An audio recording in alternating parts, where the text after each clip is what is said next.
Good afternoon, everyone. Welcome to the day 21 of Techneev at 75, which is the testimony of science and technology empowerment of the community. The theme of today's session is integrated community resilience.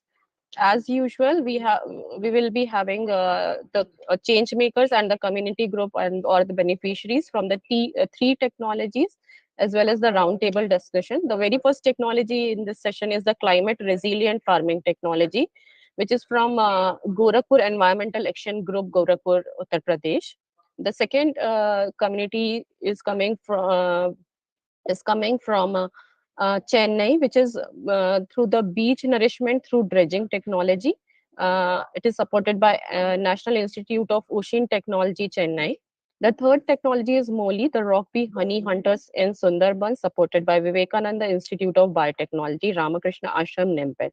On the behalf of Vigyan Prasar, I welcome all the participants and respected dignitaries coming from various fields of science and technology. But I welcome you all. Before starting the today's session, let's have a quick review of what we had in our last session.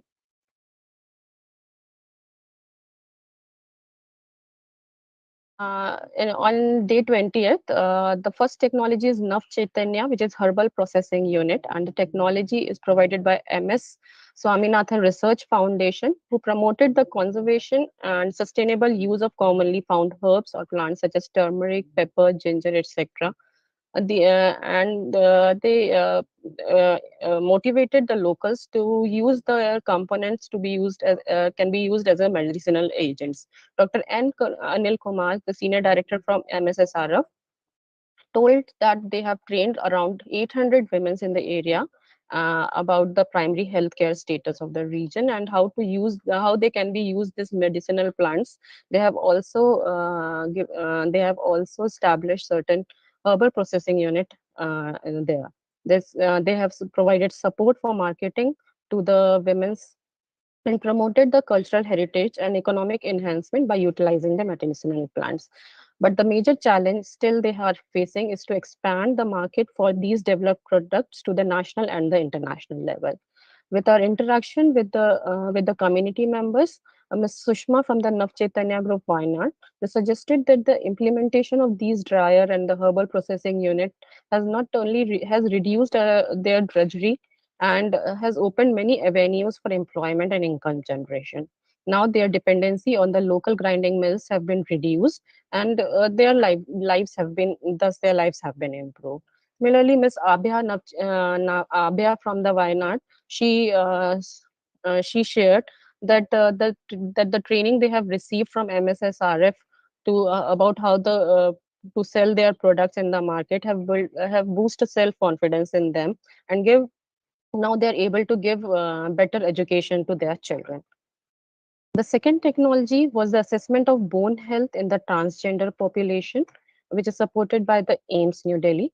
According to the Dr. Vivek and Dr. Bhavuk Garg from AIMS New Delhi, they have suggested that there is a lack of hospital seeking behavior in the transgender community due to the hesitancy of being accepted. And as they prefer the self treatment in many cases, such as changing their sexes, which lead to affect their bone health into the future.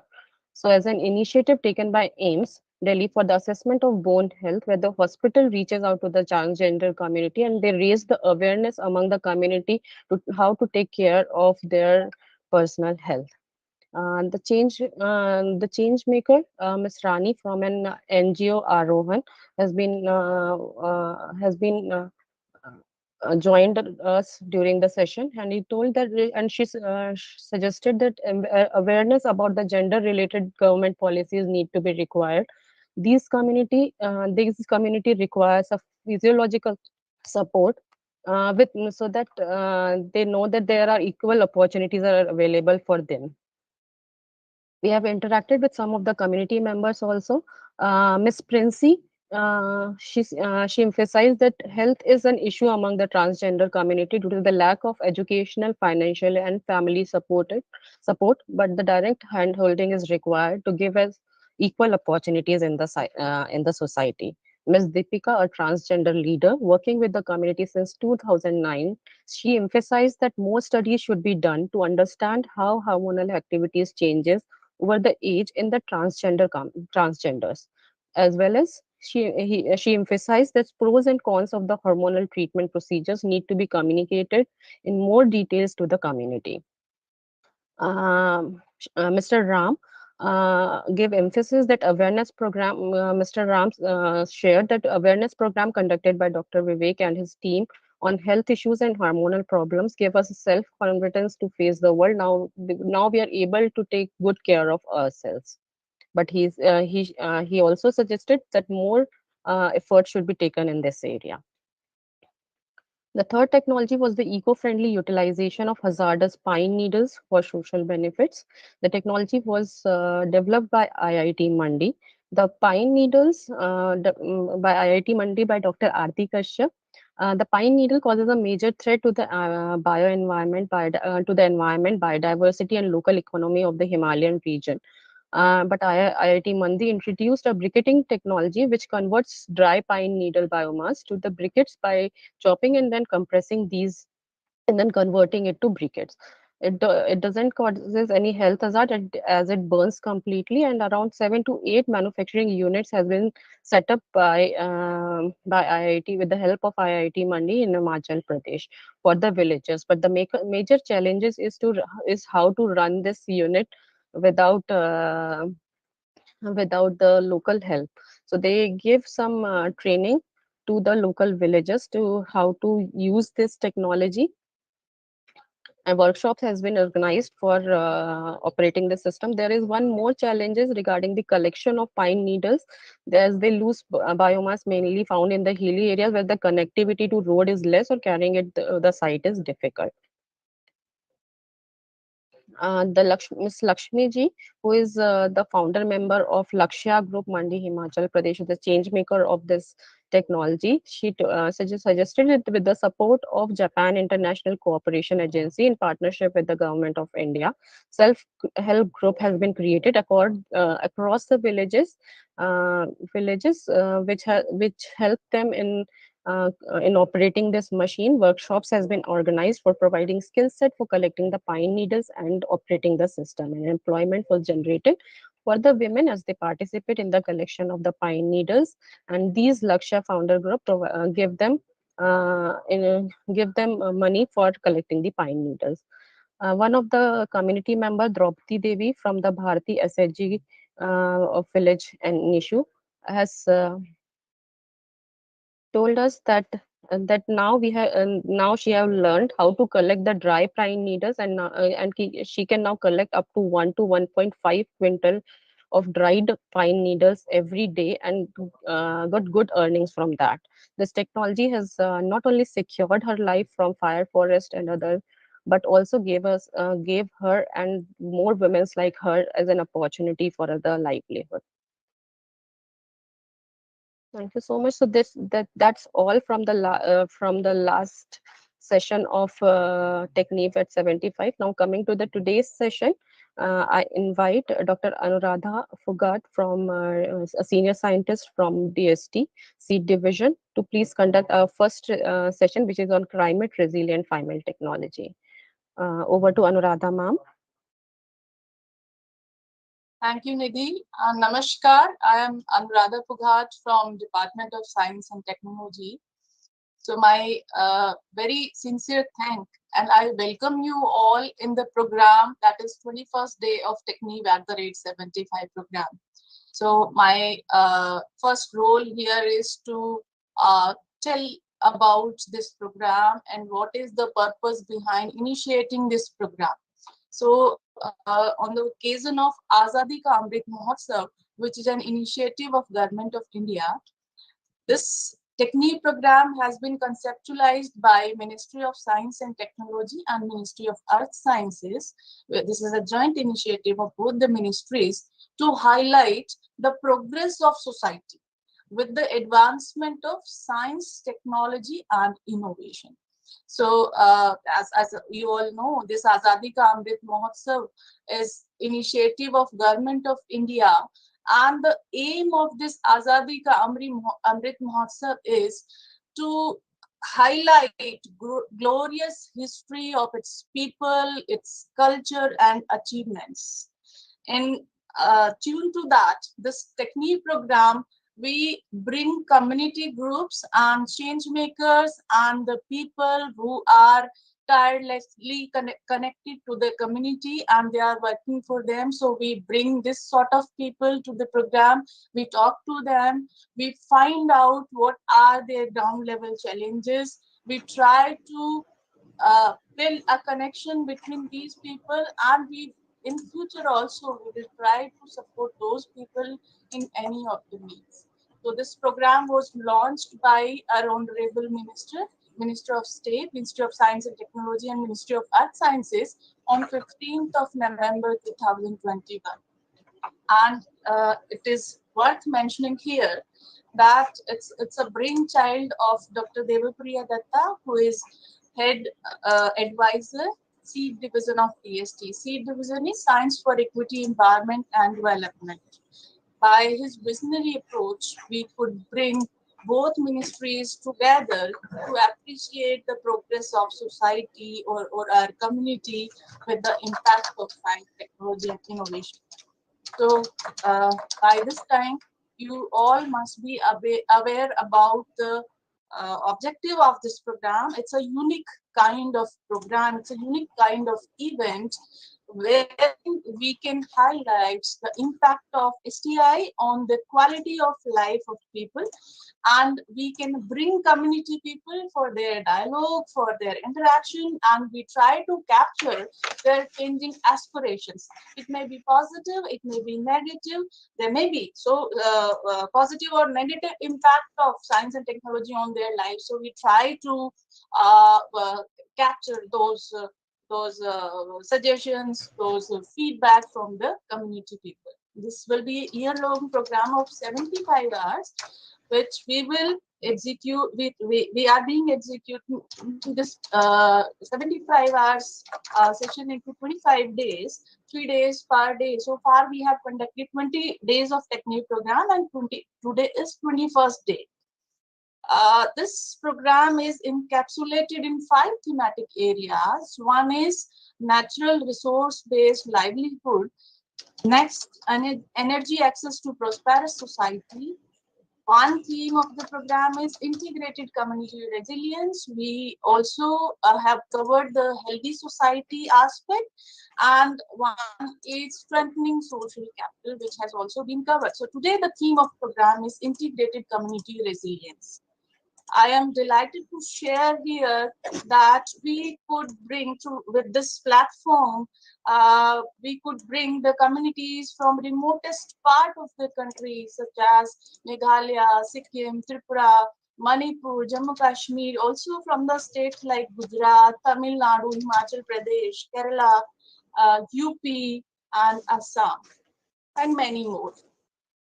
So now I once again welcome you all to the program, day 20 of this Techneev program. Now let us discuss the special theme of today's program, that is integrated community resilience. And our guests today are from Uttar Pradesh, from Tamil Nadu, and from West Bengal. So we have 3 groups, 3 PIs and their community groups, which are come forward to talk to us, to discuss about their technology, to discuss about their ground level challenges, and they will also give us some suggestions how we can improve our system also. So I once again welcome you all. Thank you so much for joining. Now I would like to invite our first technology group, that is from Gorakhpur Environmental Action Group, and we will talk to Dr. Shiraz Baji, who is Director, Gorakhpur Environmental Action Group, Gorakhpur. We have his beneficiary group with him, that is a farmer community group from Jangal Kodia, Gorakhpur, and we will also interact with the technology implementer or the change maker, that is Ms. Archana Srivastava. So do we have all the invitees here, Dr. Shiraz? Yes, I think everybody is here. The communities are joining from the village, and we are here. And Archana is there with the community for. So we are here. Yes. Okay, thank you so much. Namaskar. So आप क्योंकि programme community के लिए है तो हम अब हिंदी में बात करेंगे उन कम्युनिटी ग्रुप से वो समझ पाए हमारी बात और हमसे कनेक्ट हो पाए। शिराज जी, आप हमें बताइए कि आपकी क्या टेक्नोलॉजी है और आप कैसे इस कम्युनिटी ग्रुप पर पहुंचे, क्या समस्याएं वहां रही होंगी इस area. So thank you Anuradha ji. और मैं शिराज वजी हूँ गोरखपुर एनवायरमेंटल एक्शन ग्रुप से। और हम लोग गोरखपुर और बिहार में वेस्ट चंपारण और गोरखपुर में काम कर रहे हैं। मिनिस्ट्री ऑफ साइंस टेक्नोलॉजी के सपोर्ट से सीड प्रोग्राम का हिस्सा है। और पिछले 40 वर्षों से हम लोगों का काम खासतौर से किसान और किसानी के ऊपर फोकस्ड है।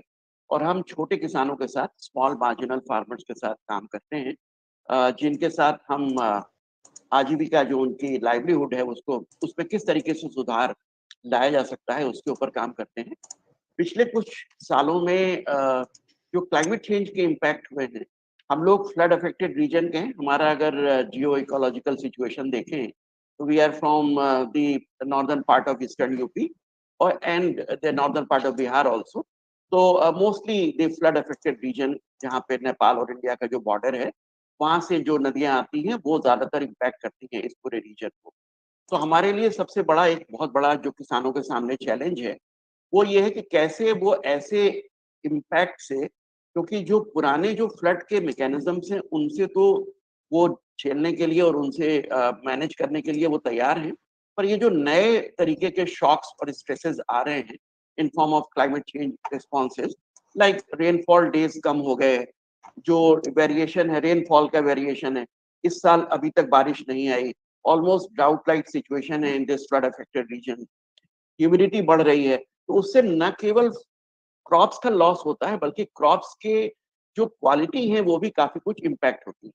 तो हमारा फोकस यहाँ पे ministry of science and technology के साथ में, thanks to support the support actually which we got from the ministry, we are trying to focus on flood resilience and also climate resilience with the community, so that there are 3 or 4 main points around which we are working. One is how to develop the or increase the robustness of the farm system. तो farm का जो पूरा system है, उसका जानवर, उसका घर और उसका किसान का जो खेत है, उनके सबको साथ में लेकर के इस पूरे फार्म सिस्टम को हम कैसे रोबस्ट बना सकते हैं ताकि वो बाहरी शॉक्स और स्ट्रेसेस को सहने के लिए सक्षम हो सके, नंबर 1। नंबर 2 कि हम कैसे लोगों का, जो किसान है, छोटे किसान है, महिला किसान है, उनकी किस तरीके से हम नेट गेन बढ़ा सकते हैं। तो 2 तरीके हैं, या तो उनका प्रोडक्शन बढ़े या दूसरा ये कि उनके लॉसेस कम हो। तो हम लोगों ने दूसरे के ऊपर भी फोकस किया हुआ है कि how to reduce the losses which are being caused because of the water logging, because of the floods and the climate variations. So that is the second thing. और इस पूरे प्रोसेस में थर्ड इशू इज कि हम external input को reduce करते हैं। जो भी एक्सटर्नल इनपुट है, केमिकल्स के फॉर्म में पेस्टिसाइड, फर्टिलाइजर, ऐसी चीजें जो हैं उनको रिड्यूस करके लोकल जो इकोसिस्टम, जो नेचुरल इकोसिस्टम्स हैं, उनको कैसे स्ट्रेंथन करके फार्म की रोबस्टनेस जो है वो बढ़ा सकते हैं, वहां पे क्या टेक्नोलॉजी डेवलप हो सकती है। तो और ये पूरा प्रोसेस जो टेक्नोलॉजी डेवलपमेंट का है वो पार्टिसिपेटरी है। हम इवॉल्व करते हैं टेक्नोलॉजी, कोई टेक्नोलॉजी लेके जाके इम्प्लीमेंट नहीं हुई है, बल्कि इवॉल्व हुई है फार्मर्स के साथ में, और वो हमारे सहभागी रहे हैं कि इस पूरे पार्टिसिपेटरी टेक्नोलॉजी डेवलपमेंट के अंदर। तो हमारे किसान भाई बहन यहाँ पे जुड़े हुए हैं, वो लोग भी बात करेंगे, और हम 4 टेक्नोलॉजी आज यहाँ पे शेयर करेंगे। और साथ में हमारे जो जो साथी लोग हैं, अजय सिंह और अर्चना, वो भी ज्वाइन करेंगे। तो बहुत briefly this is the introduction of, thank you. तो आपने जो 4 टेक्नोलॉजीज की बात की है, वो 4 टेक्नोलॉजीज के बेनिफिशियरीज आज कनेक्टेड हैं हमारे साथ। जी, वो लोग खुद से बताएं।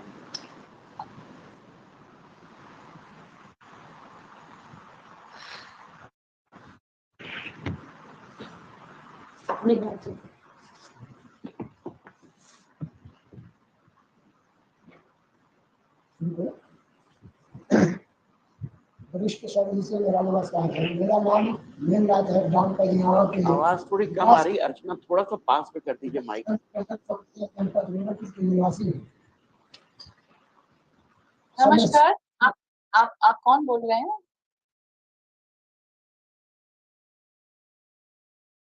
विश्व सर्विस से मेरा नमस्कार है। मेरा नाम मेघनाथ, ग्राम पंडियावा, विकास खंड जंगल कौड़िया, जनपद गोरखपुर के निवासी है। मेरा समस्या है कि मेरे खेत में जल जमाव के कारण से हम पल्लेदार की खेती करते हैं, उसमें घेरा भी लगाए हैं और नीचे जो है भिंडी भी लगाए हैं। ये दोनों ऐसा फसल लगाए हैं कि ताकि ये 3-4 दिन के वजह से चल जाएगा, और इसीलिए लगाए हैं कि इसमें हमारा डबल इनकम मिल जाता है। डबल इनकम मिल जाता है, एक ही साथ खाद भी चलता पड़ता है, एक ही साथ पानी भी चल जाता है, एक ही साथ दवा भी पड़ जाता है, यानी एक ही साथ सब काम हो जाता है। इससे हमारा डबल इनकम होता है। और एक में तो घेरा लगाए हैं और कुनील लगाए हैं। कुनील के नीचे कभी समय मिल जाता है तो मटर की खेती कर लेते हैं, क्योंकि बराबर साल के साल कुनील रहता है मेरे पास। तो उसमें मटर भी कार्तिक में लगा देते हैं और कभी हल्दी भी लगा देते हैं, कभी अभी भी लगा देते हैं। जैसा आता है समय वैसा काम हम कर लेते हैं, यानी डबल हमेशा काम करते हैं पल्लेदार खेती में। हाँ जी, हाँ जी। आपका नाम आप एक बार फिर से बताएंगे? क्या सर? आपका नाम फिर से बताएंगे आप एक बार? सर मेरा नाम मेघनाथ, ग्राम पंडियावा, विकास खंड जंगल कौड़िया, जनपद गोरखपुर के निवासी हूँ। अर्चना जी, इनका नाम बता पाएंगे?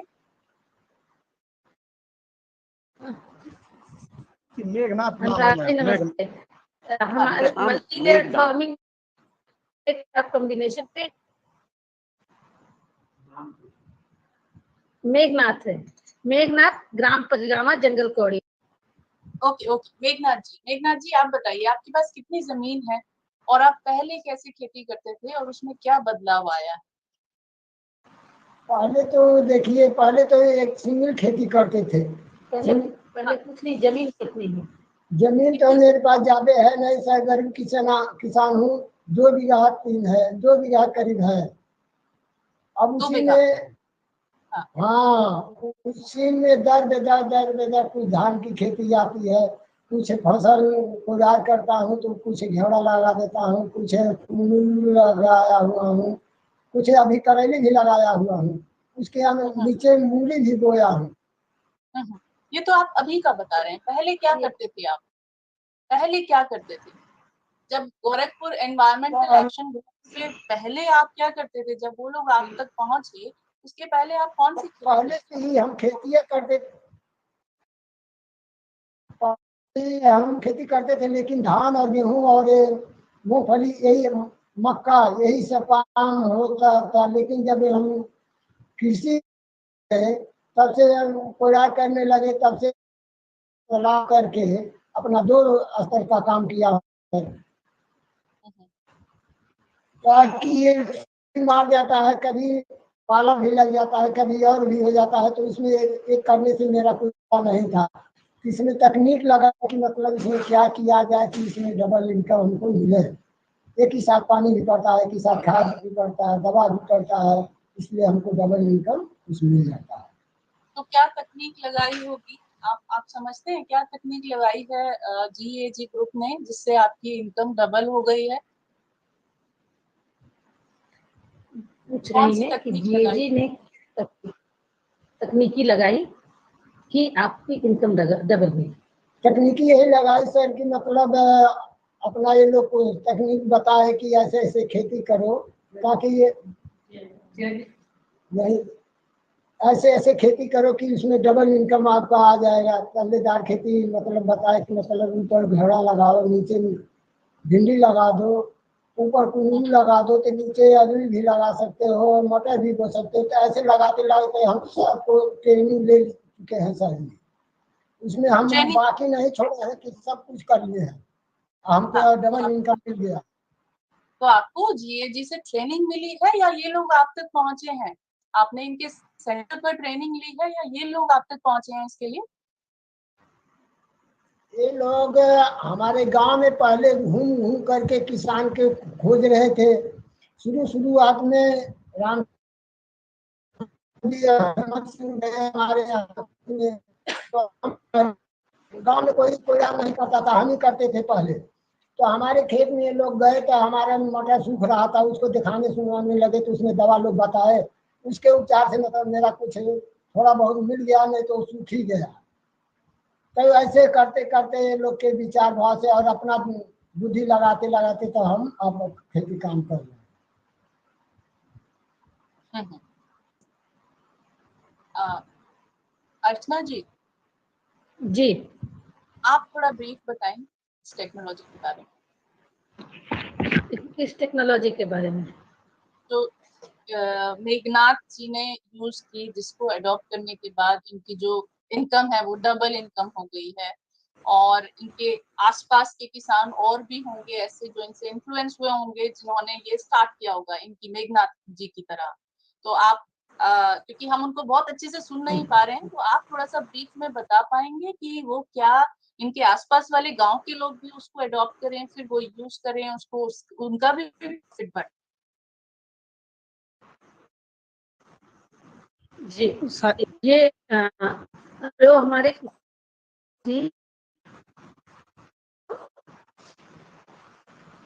जो हमारे किसान मेघनाथ जी हैं, उन्होंने जब अजय, मुझे लगता है आपका इंटरनेट बेहतर है, आप बोल दीजिए। जी मैम, एक्चुअल में लगता है इनका नेटवर्क थोड़ा सा वीक है वहाँ। एक्चुअल में जो मेघनाथ जी कह रहे थे मैम, इनका ये कहना था कि हमने जो है पहले सिंगल क्रॉपिंग के ऊपर मेरा काम होता था और हम एकल खेती करते थे, लेकिन जीएजी से जब से जुड़े तो हम एक मल्टी लेयर फार्मिंग की बात कर रहे थे। तल्लेदार जो का लोकल भाषा में बोल रहे थे, तल्लेदार का मतलब वही होता था कि ऊपर नीचे, और इन्होंने तो ये कई तरह के एप्रोप्रिएट क्रॉप कॉम्बिनेशन सेलेक्ट करके वो बता रहे थे कि जैसे कुंदरू आईवी गॉड्स के नीचे हम लेडीज फिंगर का ले लेते हैं, फिर हम स्पॉन गॉड के नीचे हम पालक ले लेते हैं। तो एक तरह की इन्होंने जो पूरे साल भर का एक क्रॉप कॉम्बिनेशन इन्होंने डेवलप किया, जो ये कह रहे हैं कि हमारा इनकम डबल हुआ है, और साथ ही साथ जो इनका फ्लड और वाटर लॉस का जो रिस्क है वो मिटिगेशन हुआ है, कम हुआ है। जो हमारे जो इनके डेटा एनालिसिस हुए हैं वो मैडम 38% के आसपास इनका बेनिफिट आता है।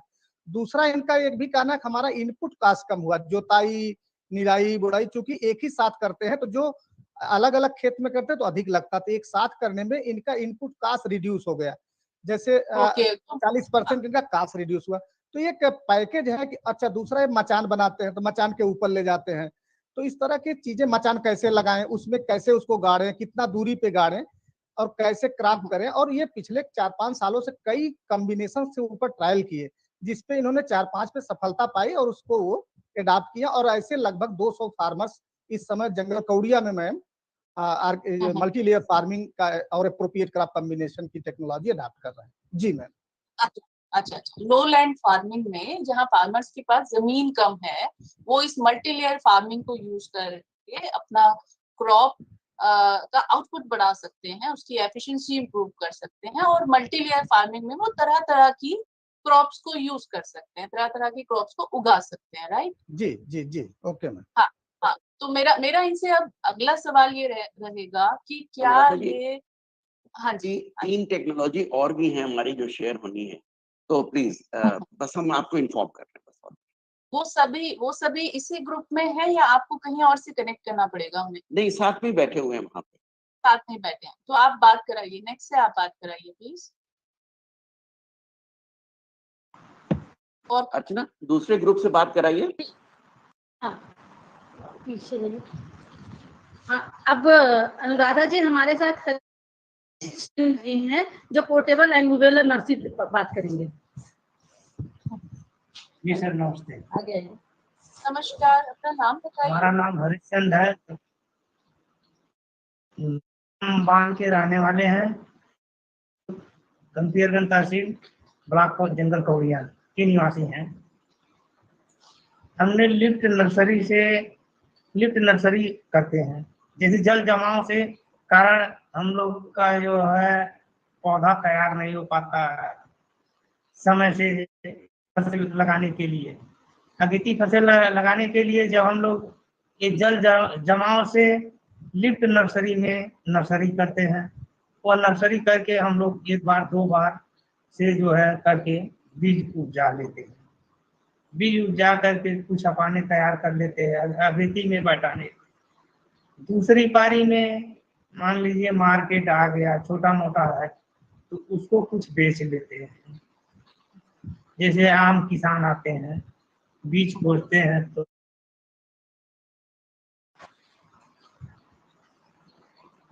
हरिश्चंद्र की जो लिफ्ट नर्सरी आप करते हैं वो कितना एरिया ले पाते हैं उसका एक बार में?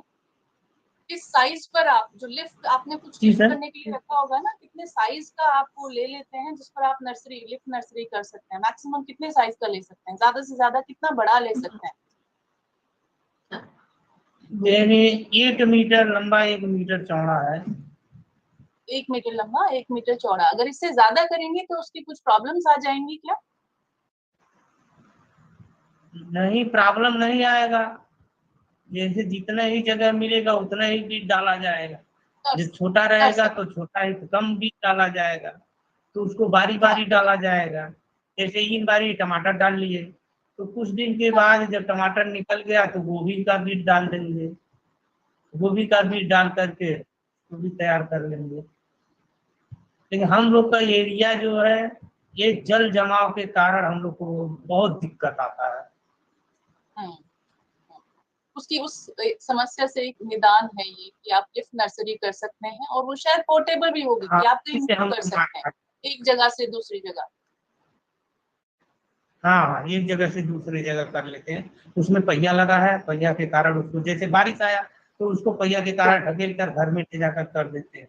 नहीं बारिश है तो धूप में निकाल लेते हैं, उसको ऊपर से पॉलीथीन डाल करके बचा लेते हैं।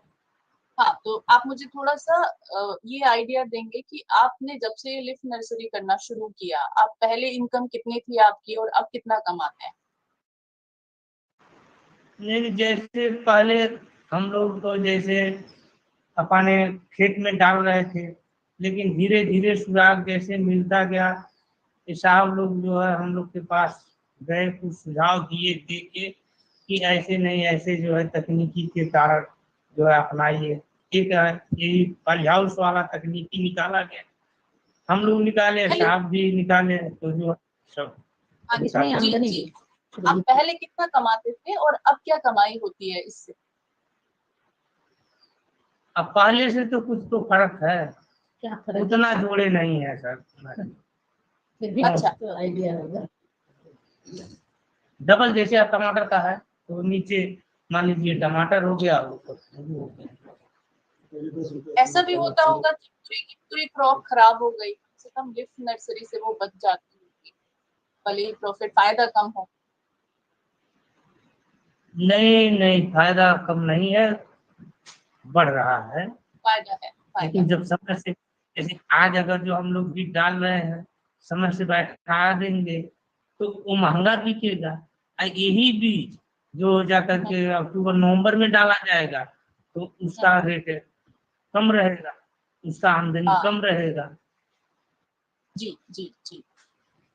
आप कोई सुझाव देना चाहेंगे इसमें जो आप यूज कर रहे हैं अभी लिफ्ट नर्सरी टेक्निक जो यूज कर रहे हैं आप, इसमें कोई ऐसा आपका सुझाव है कि हम और क्या कर सकते हैं कि किसानों को फायदा हो, और जो आपके आसपास के गांव वाले किसान हैं उन तक हम इसको कैसे पहुंचाएं, ज्यादा से ज्यादा लोगों तक इसको कैसे पहुंचाएं? जीएजी तो एक ग्रुप है, एक ऑर्गेनाइजेशन है, वो सब तक नहीं पहुंच सकता, लेकिन सारे किसान मिलकर अगर ये सोचें कि हम ये ज्यादा से ज्यादा लोगों तक पहुंचा दे जिनको इस तरह की समस्या है, तो उसके लिए क्या कर सकते हैं? जैसे हमारे पास तो जो किसान आते जाते हैं हम तो उन लोग को सुझाव देते हैं कि ऐसे नहीं ऐसे ये चीज आप कर रहे हैं तो इसमें ये चीज लगाइए। हम हर एक किसान को जो है अपने एरिया में सभी को सुझाव देते हैं कि ये चीज करिए, इसमें जो है आपको आमदनी मिलेगा। धन्यवाद हरिचंद्र जी। अब नेक्स्ट आपके बेनिफिशियरी से जुड़ना चाहेंगे। अब सुग्रीव जी हैं जो बात करेंगे, बोलिए। बायो रिपिलेंट पे बात करेंगे। नमस्कार आप सभी लोगों को। मेरा नाम सुग्रीव, ग्राम जिंदापुर, जंगल कौड़िया, गोरखपुर। हम देख नहीं पा रहे हैं आपको सुग्रीव जी। इधर आइए, थोड़ा आगे आइए। अपना थोड़ा कैमरा अपना नीचे कर दीजिए, उनकी शक्ल नहीं दिखाई दे रही। दिख रहे हैं आप ये? हाँ अभी नहीं देख रहे हैं। हाँ अब थोड़ा थोड़ा थोड़ा थोड़ा ऊपर ऊपर, अरे उल्टा कर। और हाँ आप ठीक। ठीक है, हाँ चलिए बताइए। नमस्कार, मेरा नाम सुग्रीव है, ग्राम जिंदापुर, जंगल कौड़िया, जनपद गोरखपुर से। हम सब्जी की खेती करते हैं जिसमें ज्यादा करके कीट लगते हैं। अगर रासायनिक कीट डालते हैं तो उससे हमको ज्यादा महंगा पड़ता है, इसलिए जीएजी से हमें जानकारी मिली और हम जैविक कीटनाशक बनाने लगे, जिससे हमारा जो रासायनिक में पैसा खर्च होता था वो पैसा हमारा बचने लगा। और तो ये देखिए, क्या फर्क है? अच्छा ये जैविक कीट है। हाँ। आप बताइए कि जो जो केमिकल वाला कीटनाशक होता है और ये जैविक है, इन दोनों में क्या फर्क होता है? अगर किसी को नहीं पता है उसको बताने के लिए दोनों में क्या फर्क होता है? जैसे रासायनिक जो डालते हैं उससे कीट मर जाते हैं और इससे कीट मरते नहीं है, भाग जाते हैं। अच्छा, तो आप इसको कैसे बनाते हैं? बनाने का प्रोसेस बताइए।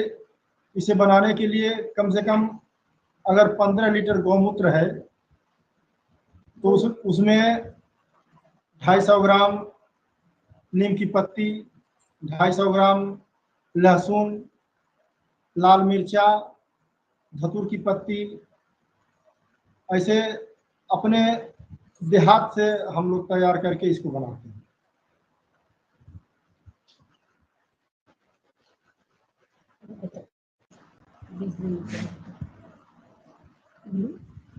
क्या बात शायद। और इसे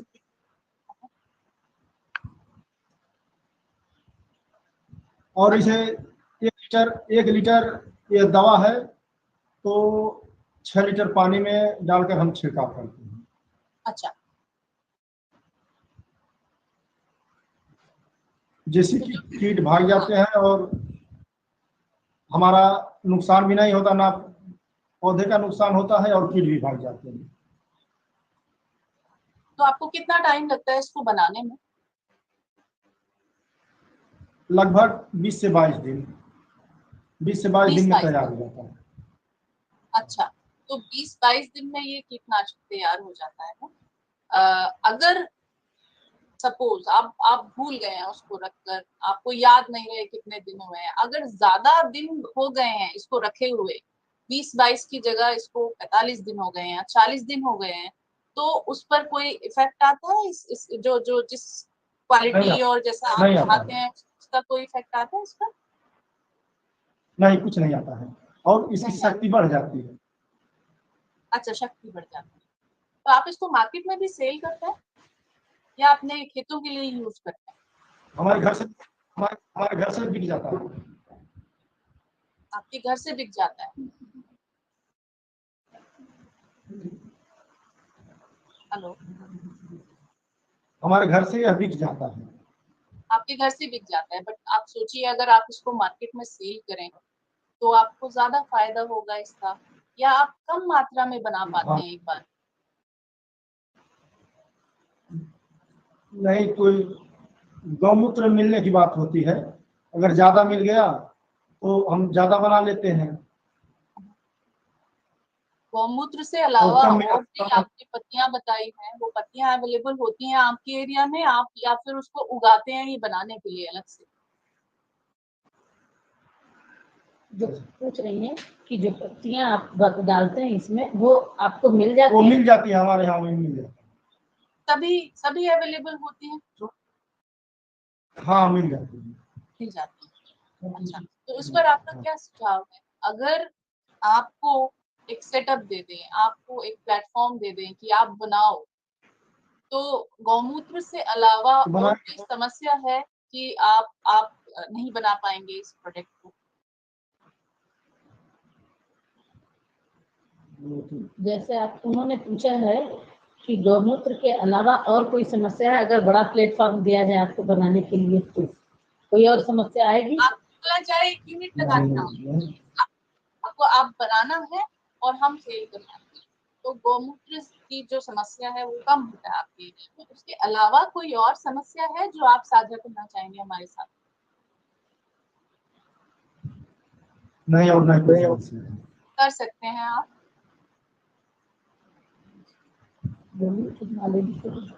हम ऑलरेडी कर रहे हैं।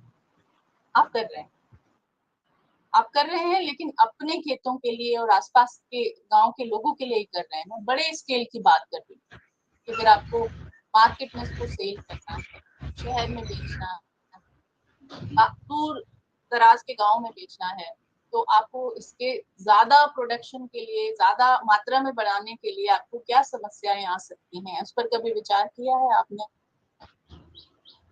जैसे इस पर विचार है कि अगर जितना भी हमें गौमूत्र मिलेगा उतना ही ज्यादा हम बना सकते हैं।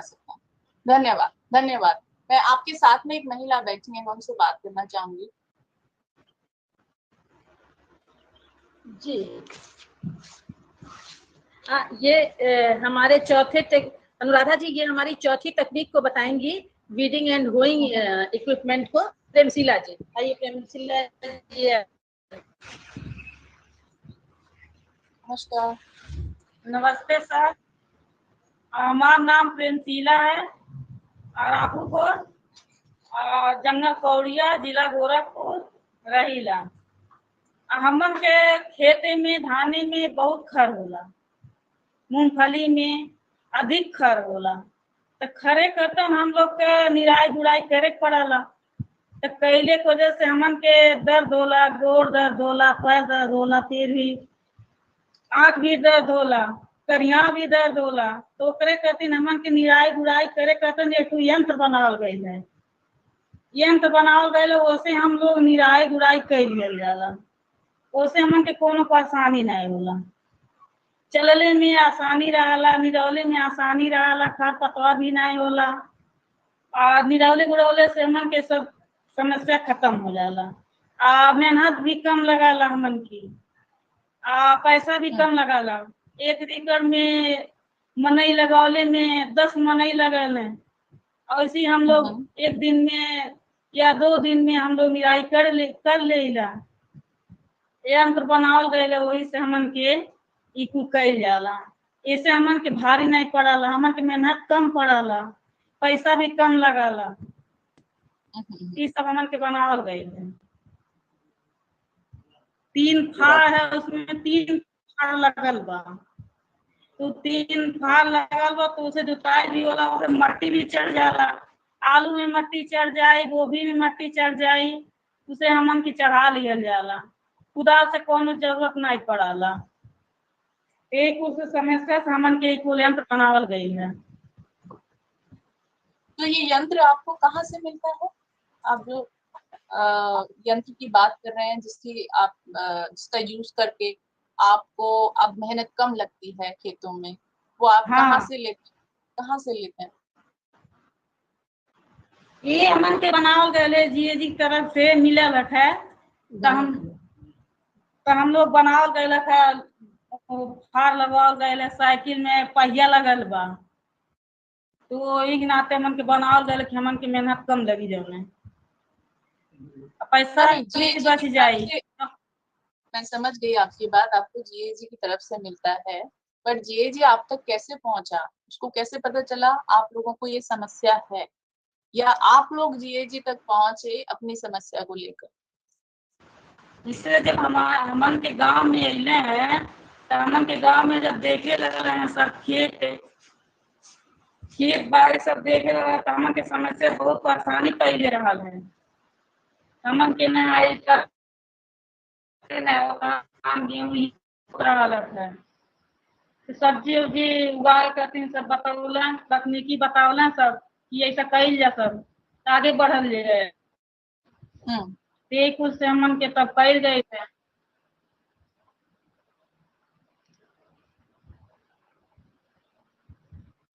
तो प्रेमशीला जी, आपका टाइम बचता है इसमें और आपको मेहनत कम लगती है। ये जो टूल, हाँ ये जो फार्मिंग टूल्स जीएजी ग्रुप आपके पास लेकर आया है, आपको पहले से मेहनत कम लगती है और आपका टाइम भी बच जाता है। तो इससे आपको हाँ क्या फायदा हुआ? उस बचे हुए टाइम का आप कैसे यूज करते हो? आप क्या करते हो और आपके अपनी लाइफ के बारे में बताइए कि आपकी फैमिली, आपके बच्चे, आपके उस टाइम बच जाने से और आपकी मेहनत कम। पहले आप थके होते थे, अब एनर्जी के साथ घर जाते हो, कुछ एनर्जी के साथ। फार्मिंग बहुत मुश्किल है वैसे। तो उस बचे हुए टाइम में और उस जो आपको मेहनत कम करनी पड़ती है उसमें उस आपको कितनी तसल्ली है और आप उसका यूज कैसे कर पाते हैं टाइम का, और आपको क्या क्या फायदे होते हैं उससे? फायदे हमन के ये सब होला कि हमन के अब मेहनत कम लगला तो उससे बहुत फायदा होला कि घर में बच्चे हैं उ सबके पढ़ाई लिखाई में हमन के टाइम कई लियल जाला। जो टाइम हमन के खेती से बच जाला उ टाइम अपना घर में कई लियल जाला। तो बच्चन के अपन स्कूल में वो सप्लाई कर दिया जाला, खाना टिफिन में दे दिया जाला, अपन सब चल जाला। उ टाइम में हमन लगा दिया जाला, उ टाइम जो बच जाला। और इसे उ टाइम नहीं बचता सवेरे से खेते में फिर घरे, ये सब परेशानी से हम लोग ये कुल कर गए है। क्योंकि टेक्नोलॉजी लोगों तक पहुंचे ही नहीं बल्कि उसके इफेक्ट भी दिखाई दें, उस लोगों को पता चले कि ये टेक्नोलॉजी हमारे बीच में आई है तो हमें और क्या फायदे हुए हैं डायरेक्ट उस टेक्नोलॉजी के यूज से। जैसे कि आपने बताया कि उस बचे हुए टाइम में आप अपने बच्चों को दे पाते हो, उनकी पढ़ाई लिखाई पे ध्यान दे पाते हो। ये सारे फायदे हैं टेक्नोलॉजी आप तक पहुंची।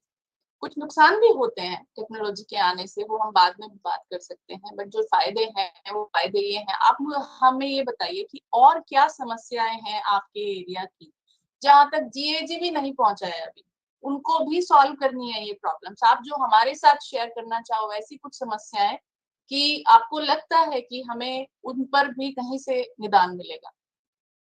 कुछ और समस्याएं आपकी आपकी बीइंग अ फीमेल, आप औरत हैं, घर संभालती हैं, खेती का भी ध्यान रखती हैं, आपकी कुछ अपनी समस्याएं हैं। आप खेतों में और क्या आ सकता है कि औरतों को फायदा मिले, या आपकी लाइफ में आप थोड़ा बहुत कुछ पैसा कमाने लगे, उससे आपको कुछ फायदा हो, कुछ ऐसी तकनीक आप तक पहुंचे कि जिससे आपकी कमाई हो, आप अपने बच्चों को और अच्छे से पढ़ा पाओ, जहां वो अभी नहीं पहुंच रहे आप वहां उनको भेज पाओ। और क्या समस्याएं आप बताइए।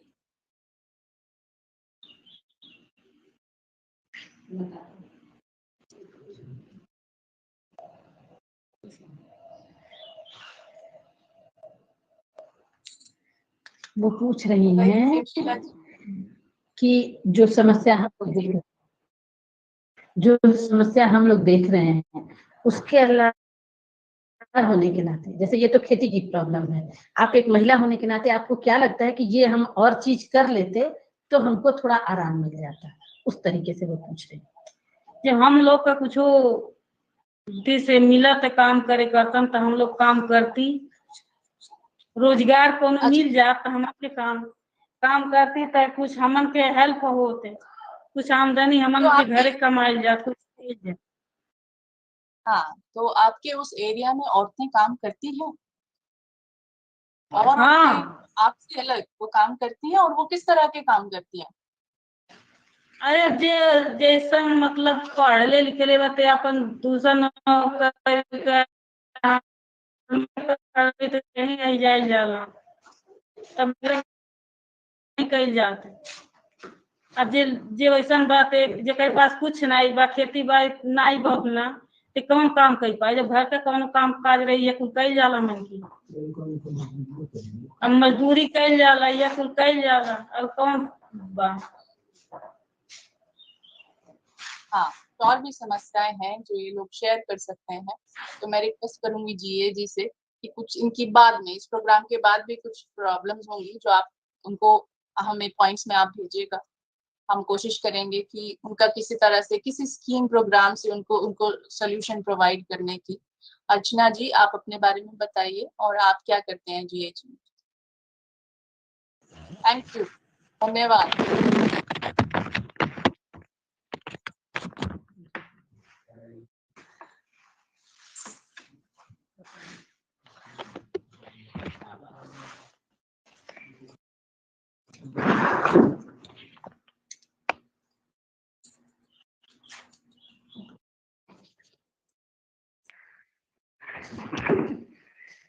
अनुराधा जी नमस्ते।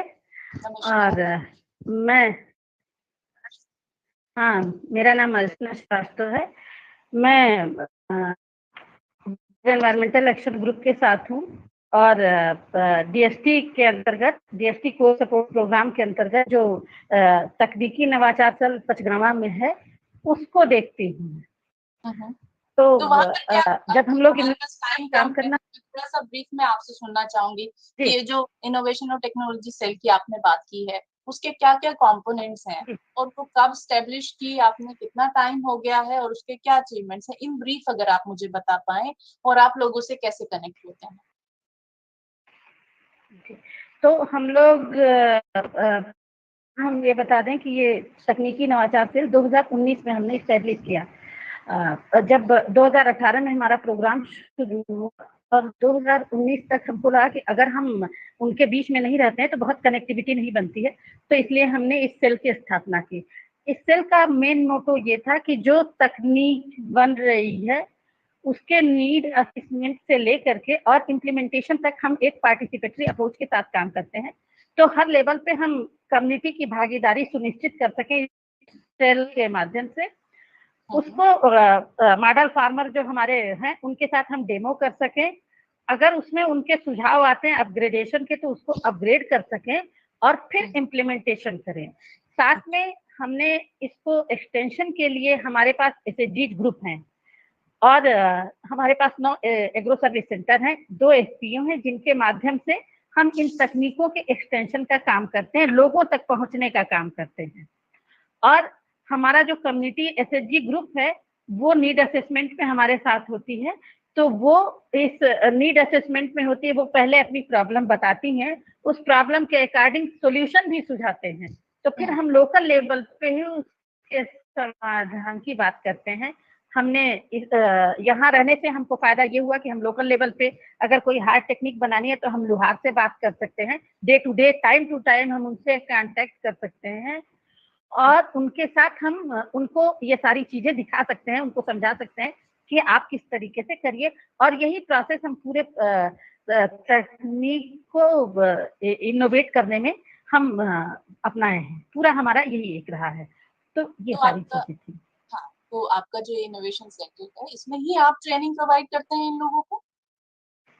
जी, इसमें भी ट्रेनिंग प्रोवाइड करते हैं। इसके अलावा हम लोगों को एक जब नीड निकल के आती है कि किस तरीके की नीड है, तो उस नीड के अकॉर्डिंग अगर हमारे पास पार्टिसिपेंट ज्यादा है तो हम कहीं और जाते हैं, और अगर हम कम हमारे पास पार्टिसिपेंट हैं, जैसे लुहार हैं, 4 लुहार हमारे पास है, तो हम उनको वहीं बुला करके उस सेल के में ही बुला करके उनको हम टेक्निकल सपोर्ट या तकनीकी वो स्किल है वो प्रोवाइड कराते हैं। इसके लिए हम गवर्नमेंट से भी और एक्सपर्ट से भी कांटेक्ट करते हैं और उनको बुलाते हैं अपने इस सेल में। तो मेरे 2 क्वेश्चंस रहेंगे आपसे लास्ट। एक तो आपकी जो भी अवेलेबल टेक्नोलॉजीज हैं सेंटर पर, उसका कमर्शियलाइजेशन का क्या आपका प्लान है? दूसरा, अगर कोई एक्टिविटीज आप ऑलरेडी कर रहे हैं कमर्शियलाइजेशन के लिए, वो हमारे साथ साझा करें।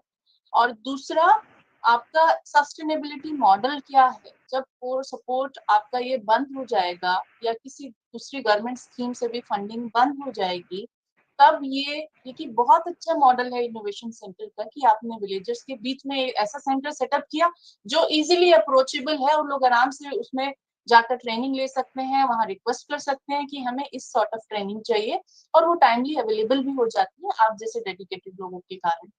तो दूसरा मेरा क्वेश्चन यही है कि इस सपोर्ट के बाद फिर आप कैसे रन करेंगे इसको लॉन्ग टर्म के लिए?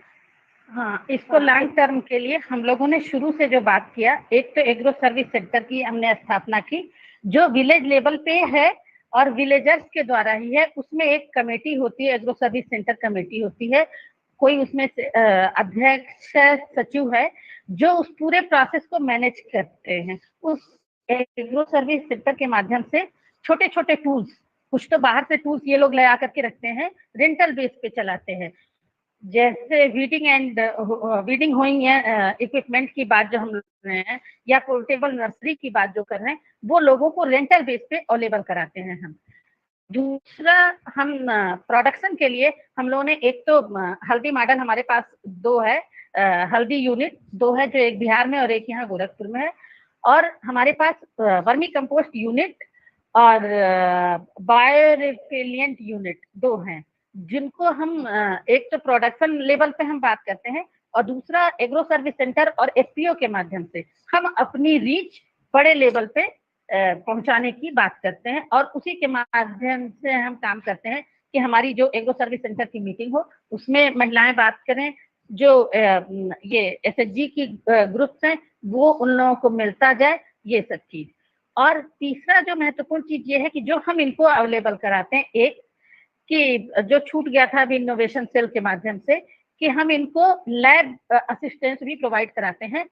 इनसे हम टाइम टू टाइम इनकी खेतों की मिट्टी कलेक्ट करते हैं और उसका जांच कराते हैं अपने यहाँ जो लैब है सर, उसमें जांच कराते हैं। फिर इनको हम बताते हैं कि इसमें क्या कमी है और डालेंगे जो आप इसको इम्प्रूव कर सकें। तो ये सभी कुछ जो है तकनीकी इनोवेशन सेल के माध्यम से ही संभव हो पा रहा है। थैंक यू सो मच, बहुत अच्छा काम कर रहे हैं आप। और ये जो ग्रुप आज हमारे साथ आप लेकर आए हैं, जो जुड़े हैं ये लोग, इनको भी मैं धन्यवाद देना चाहूंगी एक बार फिर से कि ये लोग आए, इन्होंने अपनी समस्याएं, अपनी जो फायदे इनको साइंस टेक्नोलॉजी के माध्यम से हो रहे हैं वो हमारे साथ शेयर किए हैं। और मैं बहुत बहुत धन्यवाद देना चाहूंगी आपकी पूरी टीम को, डॉक्टर शिराज वजीर जी को भी। मैं आपसे ज्यादा बात नहीं कर पाई हूँ because of paucity of time, but in the last session during panel discussion you will be sharing more details about your future plans to us and how we can nurture local innovation. And so dhanyawad, thank you so much, namaskar. Thank you, namaste. Thank you, Anada. Now we are moving to the next session, and I will hand over to Mr. Abhinav Singh from ISTI portal Vigyan Prasar. Thank you. Thank you, Anuradha ma'am. Now with this, we come to the second technology, that is beach nourishment through dredging. Friends, as we know, the government of India has launched a novel initiative to clean our beaches and coasts. The 75-day long program Swachh Sagar Surakshit Sagar, that is Clean Coast Safe Seas, call for the participation of people from all walks of life, cutting across age and other barriers, and joining hands to clean our beaches and get rid of the plastics that is spoilage. Well, it is a commendable step that will help in cleaning our beaches and maintaining them in pristine form. But we must also keep in mind that beaches and coasts not only have a recreational value, but their existence is also important for the subsistence of marine and coastal life forms and for maintaining much needed ecological balance. Erosion of beach is a dangerous precedent as it disrupts the ecological balance to a great extent and can submergence of waste, vast swathes of land beneath the sea or ocean. There can be several reasons for the beach erosion. It's quite a disruption.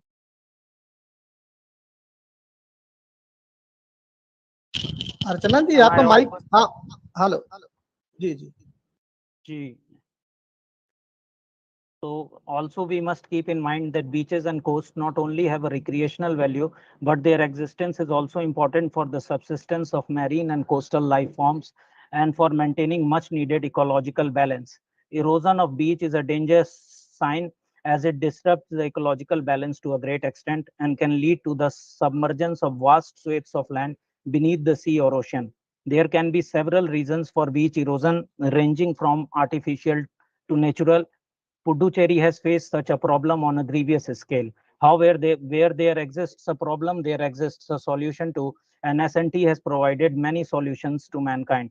The NIOT Chennai has done a remarkable job by creating artificial beaches and taking measures to prevent the beach erosion. Without taking much of your time, I would invite Dr. R. Sravanan, Senior Scientist, NIOT Chennai. Sir, Dr. R. Sravanan, sir. Am I audible? Good afternoon. I'm Saravanan. Yes, sir. Good afternoon, sir. You are audible. Sir, please tell us about what was the problem and how intervention, technological intervention has been made. Yeah, if you see along the east coast of India, the sediment transport is happening naturally, movement towards north and towards south due to northeast monsoon wind and waves and the southwest monsoon wind and waves. It changes its direction and it is dynamic. The sediment transport all along the east coast is dynamic and it is maintained the equilibrium. So in this status, some man-made objects like breakwater or any structure is made along the perpendicular to the shore. The movement of the sediment is get obstructed, so that the movement of the sediment also is slightly getting affected a lot. So because of this, the erosion happens in one place of the obstruction, and the deposition happens on the south side, other side of the obstruction. So this leads to erosion and the deposition, and the biodiversity is largely affected. So this particular project where it is tagged and Techneev is Pondicherry beach restoration. Early in 1960, this naturally formed beach was available. And due to what I have explained, the sediment transportation has been obstructed due to the construction of the harbor breakwater on the south side of the Pondicherry city, because of which erosion is happening right from 1986 to 2017 to that state. So the government of Pondicherry has approached NIOT to find out a novel solution, even though there was a proposal earlier to naturally bypass the sand, which was dredged sand to this particular beach restoration. But still, it was not happening. It was not continuously taken up due to various reasons. So we have been conducted and we have given some solutions, like naturally a hybrid solution. It's a soft solution, not like any groins or any seawall construction. So we demonstrated a project in Pondicherry Beach during 2017, because of which we have recovered a beach of 1.5 kilometers. Beach was restored recently. If you want to go into the details of much, my colleague Mr. Mulai Vandan is online. He'll be able to present the details to you in a PowerPoint if required. So if you have any questions, you can ask me, or directly I will. I would like to ask how the construction of harbor leads to the erosion of beaches. Yeah, it is not actually it's not a construction of a harbor. It is a construction of breakwater. It is like a placed a stone right from the shore towards the sea for about 1 kilometer. Actually, it's really look like a perpendicular to the shore. It looks like the structure itself. So that particular structure itself will make a barrier. It is like an obstruction to the flow of sediment, what I have already explained. Because of that construction, because why that breakwater was recovered to the harbor is in order to have a entry of the fishing vessels to the harbor inside, a shelter area. So they need to have that breakwater, calm area for the fishing boats to enter into the interland. For that only they have constructed, but still they know that there may be erosion happenings, may happen to that activity, but they could not be able to maintain that equilibrium of that sediment transport by sand bypassing system. That means that they need to dredge sand in that river mouth. They have to dredge for what the vessel has to move, which is sufficient drop. It has to move into the fishing harbor. For that, they have to dredge. The dredge material they wanted to use it for the beach nourishment, but somehow it was not happening. So this system, this proposal was implemented. It was proposed during about the 1980s at the time. So, but it was not continued. The beach was eroded for about 1.2 kilometer length, the city length, right from the in front of the secretariat of the Pondicherry. It was erosion was happening. So subsequently, this they have approached us, and then we have proposed for this. Yes, sir. Sir, I'm not audible. Now? Now, sir, Yeah. sir, as you told, the beach erosion in Puducherry was due to the construction of breakwater. Yes. Are there any natural reasons also for the erosion of beach? Okay, no, but the main reason erosion is due to this construction of breakwaters. There will be a erosion happens, but it will be due to this seasonal variation. It will maintain the equilibrium. Like for during northeast monsoon, the erosion will be. Suppose if you assume that there is no breakwater construction, naturally man-made objects is nothing is there. But in the time during northeast monsoon, there will be erosion will be a little bit higher than southwest monsoon. But we see the beaches always. Beaches you can able to see. But because of sir, are you saying the direction of tide and wind also decides the erosion? Yes, the direction of not tide actually, direction of wind generated waves as well as the underwater current, which carries the suspended soil particles during the. It is called littoral movement along the parallel to the shore. So that causes the movement of sediment. That is natural process. This is a natural process. And sir, we would also like to know what this dredging technology is all about, how it works. Dredging is mainly to make a deeper water so that the fishing vessels can move into the inner shelter area. They should have a sufficient draft. So draft in the sense it's a depth of immersion. So that the underhull of on the bottom of the boat should not touch the seabed. Otherwise it will get grounded. So during a high tide or low tide, whatever it is, it has to pass through that river mouth. In the case of harbor activity, movement of fishing vessel from ocean, sea to the inner area, inner shelter area, so that they can unload the items what they have captured and other things, or whatever the commodities or cargoes they wanted to load and unload. All those things will happen in the harbor. So dredging, in the sense they have a sufficient cutter and section type dredger as available with the port department. There will be maintenance of that seabed that they have to maintain in order to bring the vessels. For that, they will remove the earth, dredging material. Then they will keep it aside. Instead of keeping it aside, they can be used for the beach nourishment. Because beach nourishment, in the sense, if it is bypassed, it is transported to that where the erosion occurs. If erosion occurs places, the dredging sand is deposited. For example, for this beach restoration project, we need to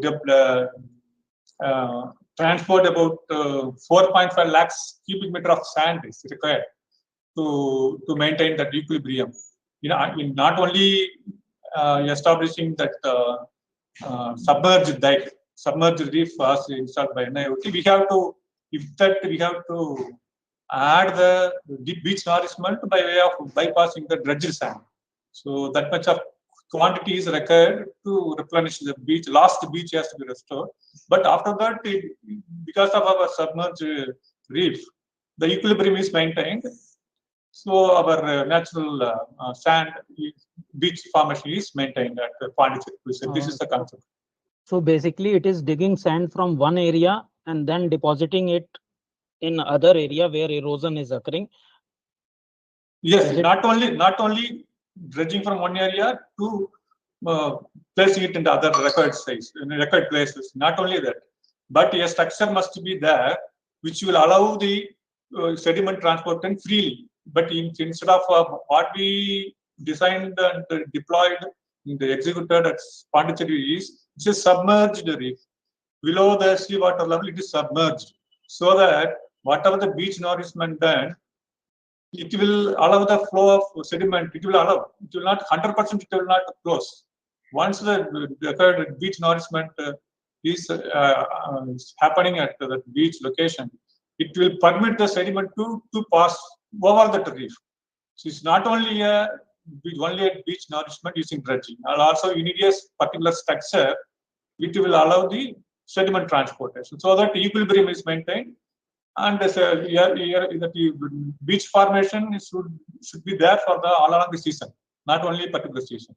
Sir, how much square kilometer of area of beach area or coastal area have been saved due to this? Exactly. Mullayandan, it's like give to my colleague, he knows exact details. Yeah, Mr. Approximate. Mullayandan. It's audible? Yeah, It's audible? Mullayandan, yeah. Audible to me? Yeah, you are audible, yeah. This is our good afternoon. My name is Mullayandan. I'm working as a scientist in NIOT. Welcome. Coming as answer to this question, see, we have planned for about a 1.5 kilometer stretch beach coast, coastal line. So after this, the implementation of this solution, the 1.5 meter beaches has been restored. For example, for a width of 30 to 40 meter length and width. So we used to call like that only for a stretch of 1.5 kilometer, and beach width will be on and average it will be 30 meter in width. Okay. Mulai Vardhan ji, as Ravanan sir told, you are also ready with an PPT. Yeah. I'm that ready would to explain in detail the whole process. Yeah. I'll so explain. please, I request you to make the presentation. Yeah, first of all, I like to thank for the officials and coordinators for the Vigyan Prasar for organizing this interaction session. I'm happy to share my thoughts and experience in this thing. And I want to know how much time I can take it for the presentation, so that accordingly I can brief the. Sir, how long the PPT is? PPT I can talk about 20 minutes also, 10 minutes also. So it's the PPT is standard is okay, but you tell me the timeline so that I will try to stick onto that. We have all together 1 hour for an session, so you can go for 10 to 15 minutes. 15 minutes I'll take it. And actually, as per the session breakup, there will be interaction with the change makers and the end users. So I think with the permission of Saravana sir, I want to tell me that the change makers is not available today because of some reason, but they send their inputs by video. They share their inputs. The NGOs who's worked with us and they are in this from the beginning of the project, they send their views by video. I will play the video for the change makers. And there is one interaction for the interaction session that end user. I think one person from Pondicherry he will join with us and he will share his views. Right, no, sir? Mr. Karan, right. Yeah, that is better. Yeah. So sequence, okay, please start. Okay, and I'll share the presentation. Hello.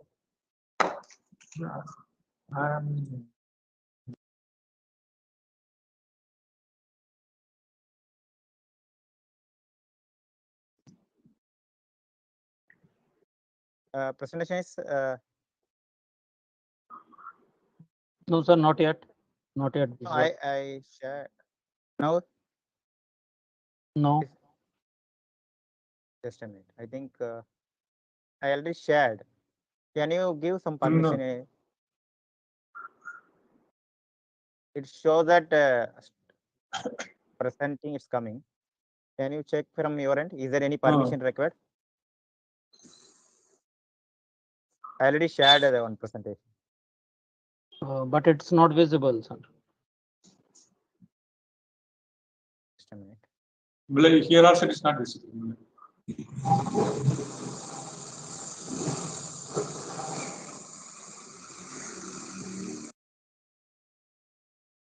Now? Yeah, now it is visible.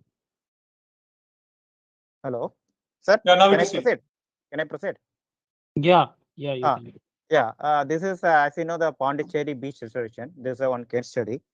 And as you know very well, I think everybody knows that some basic idea about the what is erosion and how it's happening. Generally, in India, the coastal erosion is because of the natural and man-made. And for that, we have to work out the coastal protection measures. And that is why erosion and Pondicherry, what is the reasons? I'm just going to elaborate in the segment wise. Then what is the solution for the erosion? How we are restore the beach? That will be the next session. Is coastal erosion. Coastal erosion is common because of the man-made and natural resources. Already you also asked that what is the natural reasons is. It's like storms, extreme waves, sea level rise, persistence of the low pressure due to the climate change, everything. And man-made is due to the construction of ports and the rivers, all those things. You can see this because of that natural and man-made reasons, how this coast is eroded. And these are some of the clippings taken in the where the coast is affected, like Puri, Vizag, Pondicherry, and West Coast and East Coast, all of these towns. Now we know that erosion is happening and the beach is lost. What is the solution? In general, for the coastal engineering, there will be a solution called odd structures, soft solutions, and hybrid structures. Odd solutions in this, there's a seawall, groins, and offshore breakwaters made up of stones and concrete members. And soft solutions, it will be nourishment plus sand bypassing. Hybrid solutions, there will be a beach nourishment with combination of either the groins or the breakwaters using the different material. So this is the solution we are taken up. NIOT is taken up this hybrid solution and was adopted. Dr. Mullai, before you proceed to the next slide, could you please explain us in detail about this groins and seawalls? Yeah, yeah. And how this sand bypassing works? Yeah, yeah. I'll coming to the point. Yes. So I'm just this is a solution, and beach nourishment and groins is a hybrid solution. So you can see I'm just going to the previous slide. See this, if you see this, this is the pattern of movement of the sediments. So whenever the wave is coming towards the shore, there will be a suspended particle that is called sand. It will be driving towards the shore, and it will be in the pattern of in the zigzag pattern. It will be the sand will be moved from one location to another location. So this is called as we can talk as that longshore transport. We call as longshore transport. That is the suspended sand particles in the water in simple terms. So you can see this sand will be moving in this pattern. Let's say for example, East Coast, the net transport is towards the north, from south to north, especially during the monsoon, southwest monsoon, there will be a huge drift from the southern side to the northern side. So whenever this kind of drift is happening, that means sand is bypassed, transported towards this side. If you construct any structure that is called groin, putting in any structure with the stones or thing, what happened? Obviously, the transportation or pattern got stopped. So once it is stopped, the sand transportation, here there will be a accretion. That means sand gathering. Then other side, there will be erosion. Sand is not there. I mean, it's called erosion. So that is the problem. This is the man-made problem. See, whenever any harbor comes, people used to construct a breakwaters.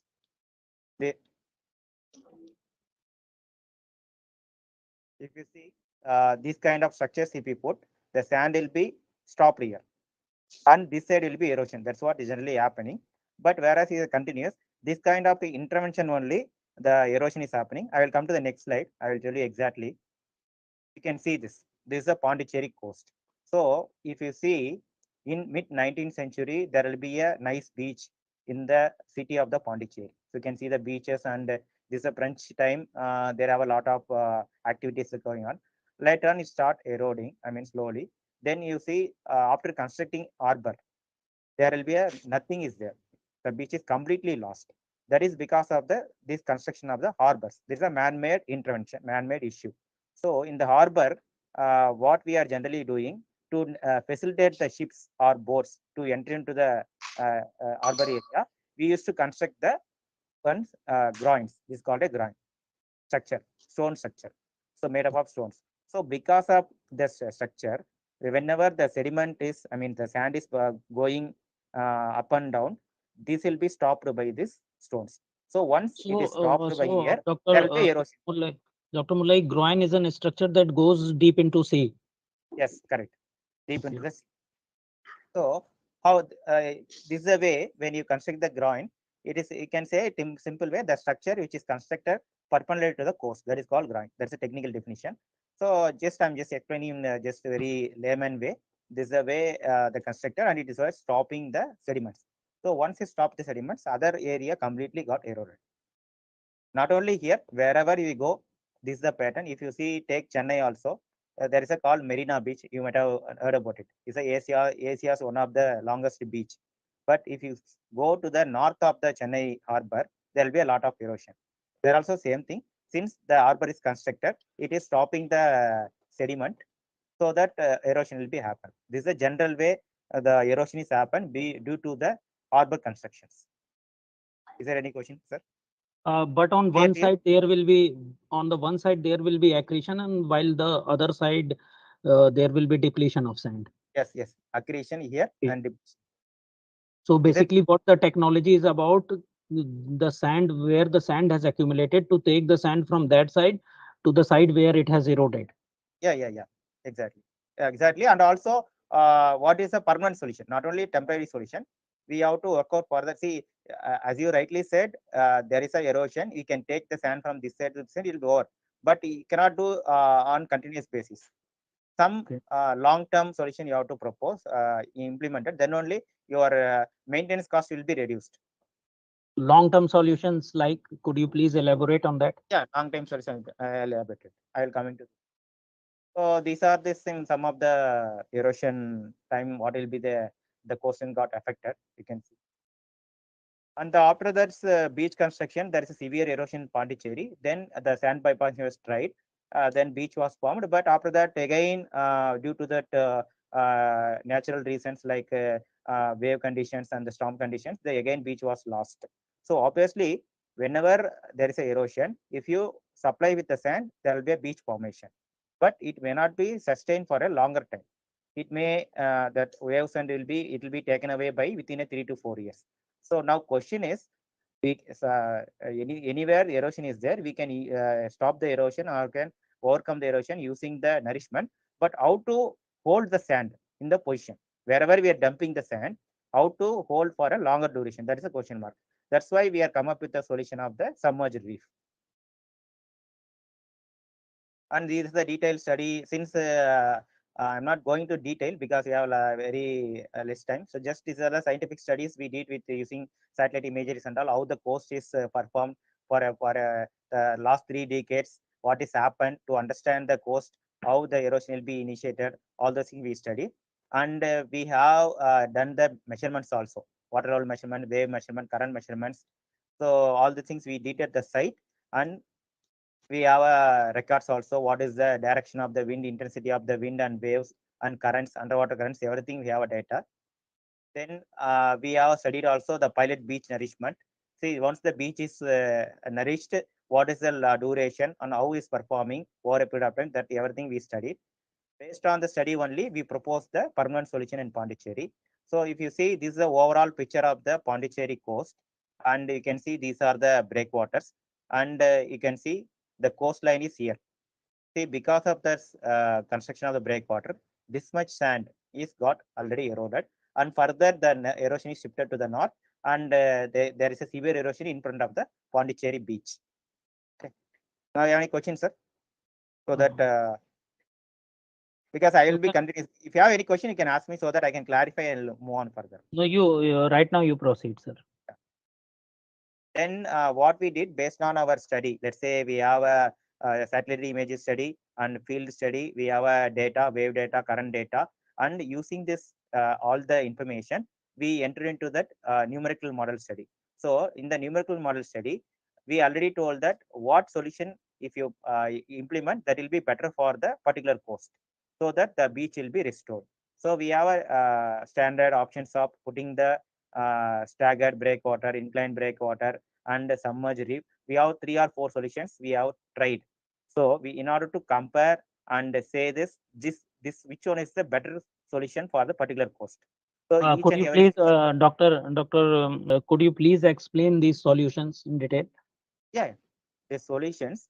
Say for example, if you see, there will be a structures constructed in staggered way. There is a gap. There is a in between gap, and there's a multiple number of solutions. If you see, this is a continuous structure, and this is like somewhat one structure is here, one structure is here. Then this is a wedge reef. So this is the way. Just generally, we have to construct a structure to restore. I mean, to retain the stand. So which orientation will be better for that particular coast? That's what and we all these structures are parallel to the beach. It's all yeah, parallel to the beach. Yeah, parallel like to the beach. Like in case of Groin, we have seen that it was perpendicular to the beach, going deep Here into also, this. no, here also, that's why we are saying we are not telling this parallel. We are not particular. There is no point in this is wrong, that is wrong. We have to place a structure in such a way that it should be supposed to support the retaining of the sand. It can be a vertical also. I mean, perpendicular to the coast also. It can be parallel to the coast also. We are not restricting any direction. We have to study in detail which orientation will be better for the particular site condition. See, one thing is we should understand in the coastal engineering. See, whatever the solution is implemented in Pondicherry, there may not be same applicable for the Vizag coast. or may not be same for the Kerala coast, may not be same for the Mumbai coast. Each and every location is a site specific. There will be a lot of differences in the coastal area. There will be difference in the current waves and mainly the coastal orientation. So based on all the study only, we have to take a call and finalize our orientation of the structure. So in Puducherry, how many of these have been implemented? These solutions that we are talking about. Puducherry, there is only one. Actually, in the Puducherry, I will coming to that point. So Puducherry, I already told you, we proposed that hybrid solution. Hybrid in the sense, one is the reef, two reef. There is a northern reef and southern reef. You can see northern reef and southern reef. Then there will be a beach arrangement in between. See, it is like a simple way. If you see in the west coast, in Goa or Kerala, there will be a bay. Bay means that there will be two hills, and in between there will be a beach. In Kovalam beach in Trivandrum, and if you see so many Goa place also, there will be a mountains, cliffs, hill cliffs is there. In between, you can find a beaches. So that is what naturally, whenever the waves are try to interact between these two structures, the wave action will be reduced. So that in the bay area, the wave action will be very minimal. So that whatever we are depositing the sand, it will be retained for a longer duration. That is a fundamental principle. So that's why we proposed there is a northern side, there is one reef, and southern side, other reef. In between, there is a beach nourishment. This is a hybrid solution. And what is the difference between the reef that we can see on the northern side and one that is on the southern side? Yeah, that's what you can see. As just now you asked the question whether the structure is parallel or perpendicular. If you see, this structure is perpendicular, this structure is parallel. Okay. Got it? So whereas based on our current direction or wave direction, we supposed to place the reef in this fashion. Then only whenever the current or waves try to interact in this thing, it will try to rotate the wave. When the structure is trying to rotate the wave, it will take the sediments back to the shore. I already told you, in the waves or in the current, there will be a suspended particles. That means sand is suspended in the water. So when it's trying to interact with the structure, the structure is constructed in such a way that it will divert the wave or current back to the shore. So that obviously the sediment particles will be coming and settling in the shore. That is the innovation is done here. Whereas here, the southern reef, it is parallel to the coast. Why? Because we put in the parallel.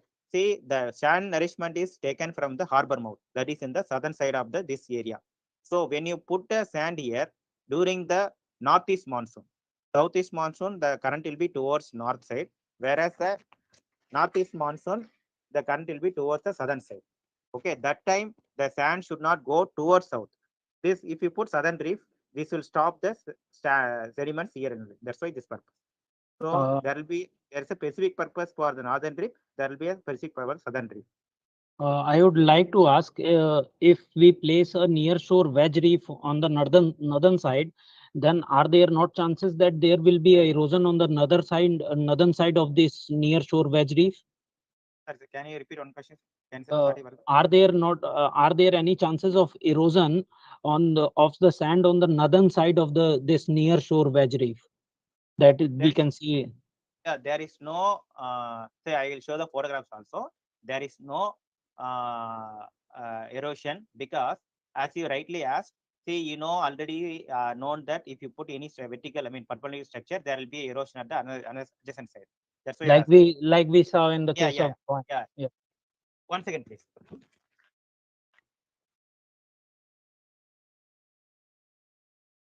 Can you hear me? Hello? Yeah. Hi. Guru.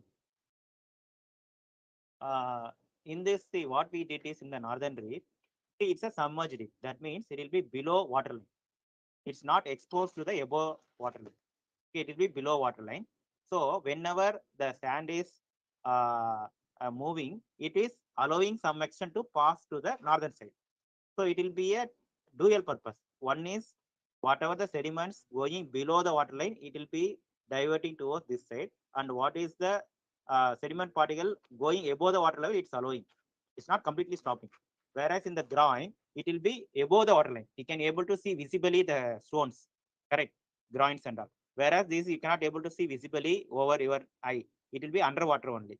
So since it's underwater, it's allowing some extent of sand towards the north also, so that there is no erosion at the northern side also. That is the principle. Clear, sir? Okay. So, and also I already told you, the beach, the orientation of the beach is very, very important. So, in order to restore the beach, where the beach angle should be 18 degree towards the wind transport to the north. So, in order to bring back to the coast to the 18 degrees, we have to propose this solution. That's why this nourishment also proposed. And you can see these are the structural details of the reef, and you can see there will be a wedge-shaped reef. This is a wedge-shaped reef. There will be a slope proportion, so that whenever the wave comes and hits here, it will be try to rotate the wave and bring back to the here. That's how the unique design is done. And this is a beach nourishment. And this is the southern reef. This is the northern reef. You can see the northern reef. I already told you the function requirement. Whenever the wave is coming and hitting here or interact here, there will be a wave rotation. So when the wave rotation happening, automatically the sediment patterns will be pushed to the beach side, and some of the sandmans coming above this reef level, it will pass to the northern side also. So it is helping for the either side of the coast, this side also or that side also. And coming to the southern reef, it is like typical offshore breakwater. Whenever there is a wave interaction in the breakwaters, there will be a wave rotation will be happening, so that it will try to stop the sediment. So there is a shoreline will be formed. Tambola will be formed. This is the principle behind the southern reef. And this is the overall plan view of the northern reef. You can see this wedge-shaped reef. It's about 180 meter in length and about 60 meter in width in general. Cross section. The southern reef cross section. Going to the nourishment. Nourishment, I already. You're audible. You're audible now? Yeah, you are audible. Coming to the nourishment, you asked how the nourishment is done. See, these are the technologies are used. From the harbor, we have harbor every year we have to dredge it, because each and every year there will be a sediment will be coming and deposit in the harbor channel. But to facilitate the ships or boats, we need the more depth. If the depth is not there, the ship will come and it will be stuck there. I mean, it won't move. So in order to have annual maintenance dredging has to be done by all the port and harbors. So they will do the annual maintenance dredging in the Pondicherry harbor. The same, whatever the dredging material, the sand will be pumped to the seashore, so that it will be used for the beach restoration. There will be a different technology is there. This is called rainbow dredging. There's a big ship. It's going to dredge the material in the harbor area. They're going to store in the containers inside the ship. Then once from that position, it will come to the beach location. Then it will pumping like a rainbow. This is one rainbow technique. It will be mix of sand and the water. About 70% sand will be there and 30% water will be there. So once it's pumping to the shore, the sand particle will be settled because of the density, and water will be mixed with the seawater. That's one technology. Another technology is the cutting section dredger. In the cutting section dredger, where there will be a cutter section will be used, it will be cutting the sand and pumping to the shore. So you can, here also you can see the sand will be sent in the form of slurry. When in sending the slurry form, the sand will be deposited and the water will be run away towards to the shore. That's what we just implemented in the site. And coming to the wedge reef, this steel structure is used for the make a wedge.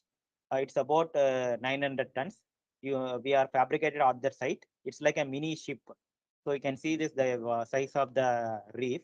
It will have some curved surface at the other side in order to facilitate for the wave rotation. Once it's fabricated at the site using the air balloons, we just launch it into the sea. It's like ship launching. Once a ship is built and the shipbuilding area, then using that air balloons or some rollers, it will be pushed into the water. Similarly, it's like ship. We fabricated and push into the water. This will act as a submerged reef. Other particular, you can see this. It is on the shore. Then once it's launched, it will be going this sitting position. You can see this wave is breaking. Sir, coming back to previous slide. Yeah. I would like to ask why this is made up of steel and not of stones. So I already told you there's a called wave rotation. Wave rotation, then whenever the wave has to, I already told you the functional behavior of the northern reef. You can see whenever I'm putting this wedge shaped reef, the shape should be very perfect. The geometry should be perfect. Then only it will rotate the wave. Then only this sediments will be pushed to the shore side. So if you try to make in the stones or concrete, you won't get that much perfection. So perfection can be made with some other material. That's why we use the steel. Yes. Any question further? And this steel material is non-erodible? It's an, I mean, you mean corrosion. You're asking corrosion, right? Yeah, I'm asking corrosion. Generally, I already right. It's a corrosive. But what we did is we did the non-corrosive painting also. It's called MCU. Okay. So that painting will be 2 coats applied. That painting will you avoid the corrosion of the structure. That is one thing. In addition to that, we also put the sacrificial anodes. The sacrificial anode purpose is whenever we are attaching to the sacrificial anode, whenever that oxidation process, that means erosion, I mean corrosion process starts, it is corroding only that anodes, not the steel structure. Generally, any offshore structure like if you see oil platforms, jackets, and all ships and all, this kind of technology only used so that there is no corrosion problem for the structure. Okay, sir. Here is sorry for the interruption. One more point is this submerged reef is, as your name suggested, it is fully submerged. So it is completely underwater. It is not alternative wetting and drying is not happening. So corrosion happening also is completely minimized also here. Okay. Okay, sir. Sir, sir was about to show some videos of changemakers. Yes. I would request. Yeah, yes. After that implementation, you can see after the beach form also, you can see this. It is not only supporting for the beach, it is also support for the marine growth also. You can see this lot of marine algae, and there is a gathering of fishes also. So it will be we called as multi-purpose, not only for beach erosion, it is also improve the marine growth and the marine culture and marine habitats also growing around the in and around the reef. And you can see this before reef and after reef. There will be a beach will be formed, nice beach either side of this thing, and you can see the reefs also. And we have taken some measurement also. So you can see this is the earlier and this is the recent view. So before this implementation of the reef, and this will be there like this, and now it is what formed. But still, it's not seasonable only because southern reef is not implemented by the Pondicherry. That has to be done by Pondicherry. Once the southern reef is implemented, that all over the season we can have the beach like this. Sir, since we are running short of time, I would request Sri Kumaran Padmanabhan. Yeah. Kumaran Padmanabhan, are you here? Hi. Good afternoon to everybody. Hi, I'm here. Nice to meet you guys. Good afternoon, sir. Sir, could you please tell us about from the perspective of a common man about this? Yeah, really, it's a wonderful work. It's a gift. It's a gift to Pondicherry. Yeah, simply say, if I can say, it's a gift to Pondicherry. Restoring the beach is a wonderful, is something amazing. You know what I mean? There is no word to say. You mean the formation of the segments? You restoring the beach. Actually, I saw only the rocks, only rocks on the beach. There is no sandy at all. So, you know what I mean? When they started the project, I said, is it possible to bring back the sand? But it's possible now, I can see. It's not only for me. On behalf of the Pondicherry, I would like to thank you so much for the bring back the reformation of the restored the beach. Not only for the marine products, and it's helping in so many ways, because we are using every day the beach, every day, every evening. We are spending the time domestically and internationally. It attracts the peoples over there. It's nearly 1.5 kilometers. I think it's 1.5 kilometers. They bring back the sandy. It's like a natural beach. Padmanabhan, sir, apart from having a recreational value and a tourism hotspot sort of thing, I would like to ask you whether it in any way, this intervention in any way is helpful for the local fishermen community and in sustaining their Oh, livelihood. yeah, of course. Yeah, of course. Yeah, of course. Because used to no one can't pass the the fishing materials. They can't keep the fishing materials on the shore. But nowadays it's quite very useful to the fishermen, and they're parking the boat as well. With the small boats, they're parking straight away. And also this beach, this sandy beach now secure the heritage buildings. It's nearly 200-300 years of the buildings still there. The French architect buildings are still there. Is giving more security, and also it protect the buildings, protect the roads, it protect the seashores, either this side, either the marines and the residents as well. It would have been better if we had some fish, few of them from the fishermen community to join us, but they are not here. So we would like to know what is their perspective, how they see this intervention, and whether they have helped the scientific community in any way in accomplishing this, or where Yeah, of just course. Yeah, of course. It is a great model. It's a model of the East Coast, in the East Coast beach. People expecting more they can do. The corrections, because of the corrections, a lot of corrections in the East Coast, nearby the villages, nearby the beaches. Of course, you know that. So they would like to do the same thing again over there. okay. And So also we, the and also yeah, and also the the tortoise is coming for the hatching, and is improving the marine products as well. thank you very much, sir. Thank you, sir. Now Also, I hand over no problem. for the third technology. I hand over to Dr. Sirath. Sirath.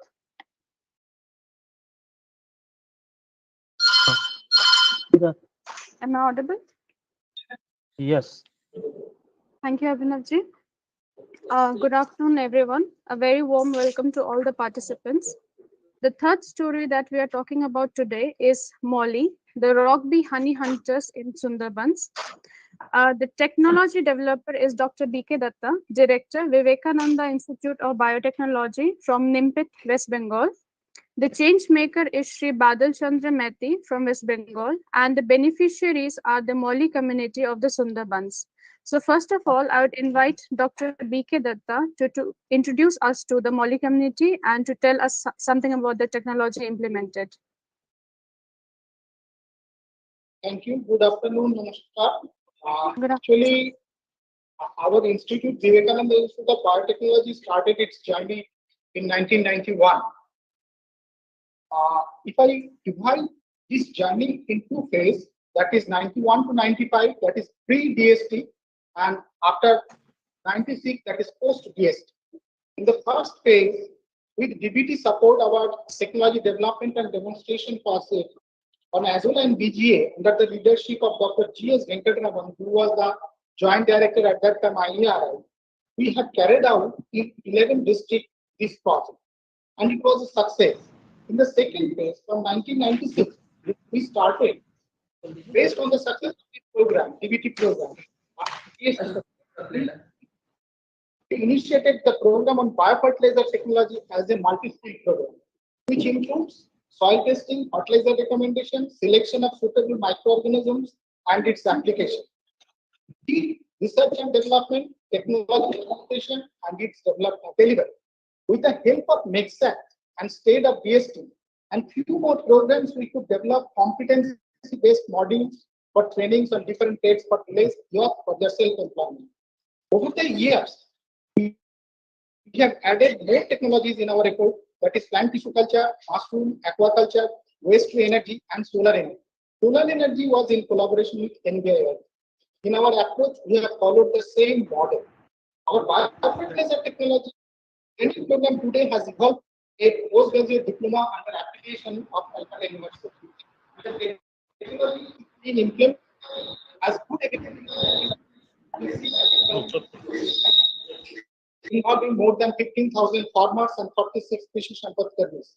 The program is being carried out in collaboration with West Bengal Mine and Irrigation Department under its Agni program. Our collection of germplasms of different microbes for biofertilizer and biopesticide is a resource center which is able to support the R&D program of different universities. We have collection of different varieties of banana, elephant fruit yam, fruit plants, ornamentals. The tissue culture has been source of livelihood for women groups, and same is true for mushrooms. 25 direct beneficiaries earning ranges from 40,000 to 5.5 lakhs per annum. We could build up a market network also with the help of Mother Dairy and SML. On mangrove aquaculture, our Techneev is having a great promise. It's being done in collaboration with CSIR. In freshwater and brackish-water aquaculture, our task is mainly technology delivery. We could build up a financial service center, around 300 centers we could establish, but now it is not with us. Because of the success, it is transferred to another trust. And the latest addition, you can say, depending on this good agricultural program, we could see that pollination is an important tool. And in Sundarban, the rock bee honey is an important component for the Sundarban monopolies. We have worked on that. And it was started with the DST support only, initially on rock bee, then apiary, and then apiary flora. With apiary flora, actually, we wanted to promote the apiculture in this area at the same time in that 6th agroclimatic zone of West Bengal. And we could get support from KVIC to establish a Sundarban beekeeping cluster. Our intervention in this sector was training on scientific harvesting of honey from the hive, making aware about the quality issues of the honey, testing of quality and spot payment for the collection, its transport and processing, its plant and equipment, following all SI parameters, and its marketing under a brand name. We could get organic certification from ORCA for the product. Till date, around 1,000 persons are trained on honey collection, and apiary kits are provided to around 700 beneficiaries. Their income initially, while we started this intervention, they were selling the honey at the cost 70 to 90 rupees per kg. Now it is around 230 to 250 kg, rupees 230 to 250 per kg. Apart from the technological interventions, social beneficial programs like linkage with the bank and related social welfare schemes, health camps are also being carried out. The beneficiaries are organized in Sundarban Honey Producers Cooperative Society, involving about 531 honey hunters. They are covered under insurance. We have issued ID cards. The society started in 2016-17 with a turnover of 7.10 lakhs, which is now around 24 lakhs. Product is being marketed under the name Vivek in 250 and 500 gram bottles with FSI and organic certification. The society, along with VIB ECCA, is working with Union and Livestock Union.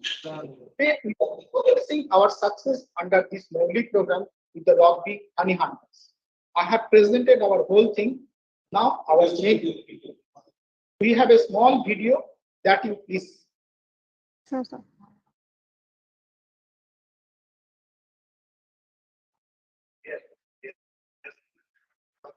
There is a small video, you have to upload it.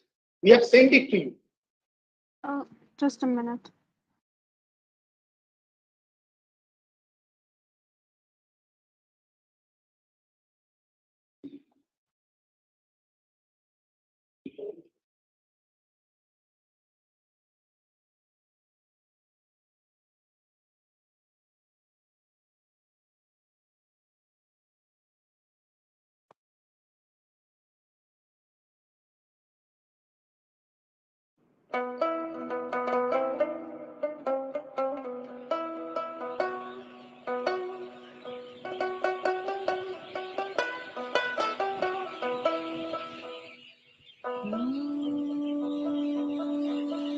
Sundarban is a wondrous creation of nature. situated on the southern parts of erstwhile undivided Bengal. It is formed by the river basins of Ganga, Brahmaputra, and Meghna, and is the largest delta in the world.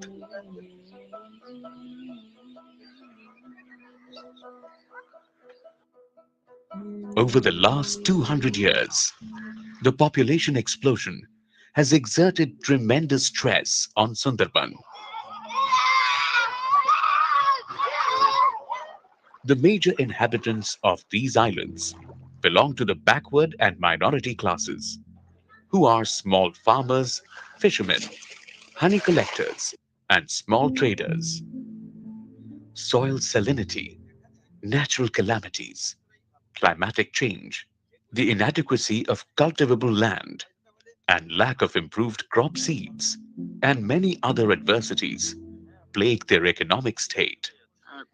বর্ষা যদি হয় weather যদি ভালো থাকে তাহলে কিন্তু আমাদের আরো 1 মণ ধান বাড়বে আর না হলে কিন্তু ওই 5 থেকে 6 মণ ধান টানতে তাও দম বেড়ে যাবে Sundarban Honey Producers Cooperative Society has been created by Vivekananda Institute of Biotechnology to bring honey collectors and beekeepers under one umbrella.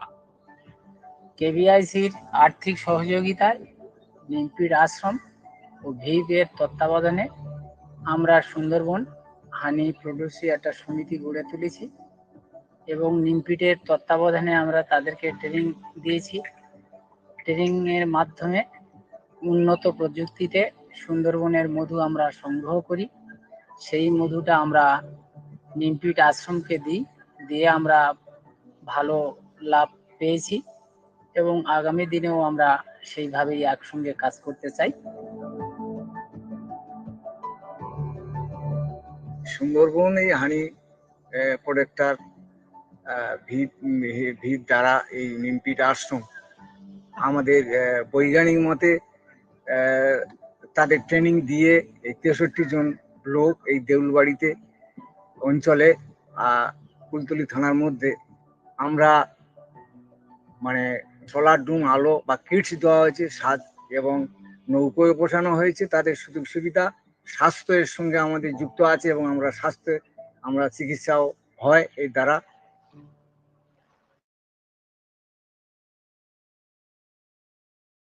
In Sundarban include Sundari, Khalisa, Goran, Genwa, Keura, Kankra, Golpata, Dhundul, Hetal, and Twora.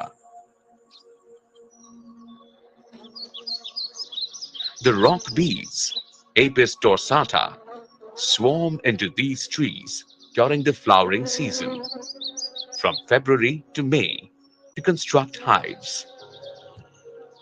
Honey provides nutrition to the entire colony. Due to the abundance of nectar during the flowering season, the bees produce honey much in excess, and they store it at special chambers located at specific sites. In the earlier days, the traditional methods required cutting of the entire hive down for harvesting honey, and the hive was squeezed raw to extract honey.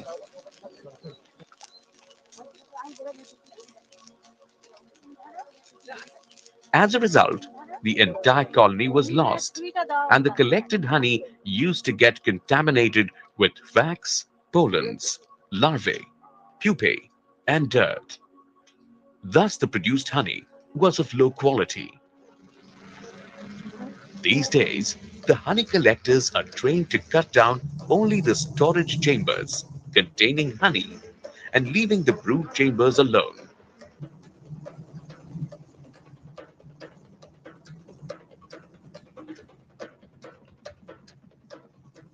As a result, the hive remains intact and the colony survives.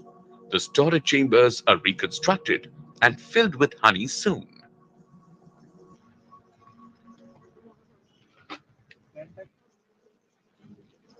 The cut portion of the hive containing honey is placed on a multi-layered stainless steel sieve, through which stored honey slowly filters into a stainless steel container.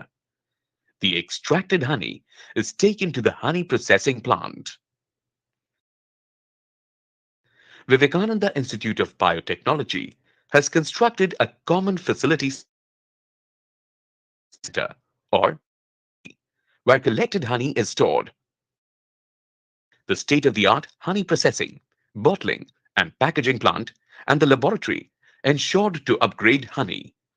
Vivekananda Institute of Biotechnology has ventured into entrepreneurship in marketing and selling Sundarban organic honey under the brand name Vivek.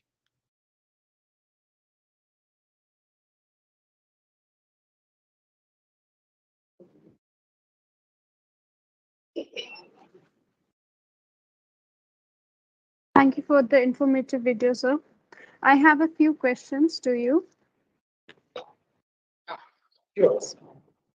So, is the honey extracted throughout the year or only in some seasons? Broadly, honey, it's a seasonal activity, but apiary honey throughout the year we do. Okay. So, what does the Molly community do in the other seasons, like when they are not harvesting the honey? They get involved with grab collection, fishing, cultivation, and we are trying to introduce this apiary also, so that all over the year they are able to earn something. Okay. And like during the collection, do they wear any safety gears or something? They should, but in reality they don't do. But they move in a group, and surprisingly, ladies also are going. Women are also going in the area forest area. Do the group and I try to have some local weapons also, as such lathi, stick, like that. The person was attacked by tiger, protect himself. Okay, okay, so. We are trying. They don't need to go to the deep forest. Our approach is always not to skill. It is only honey, but other activities also will generate such a income.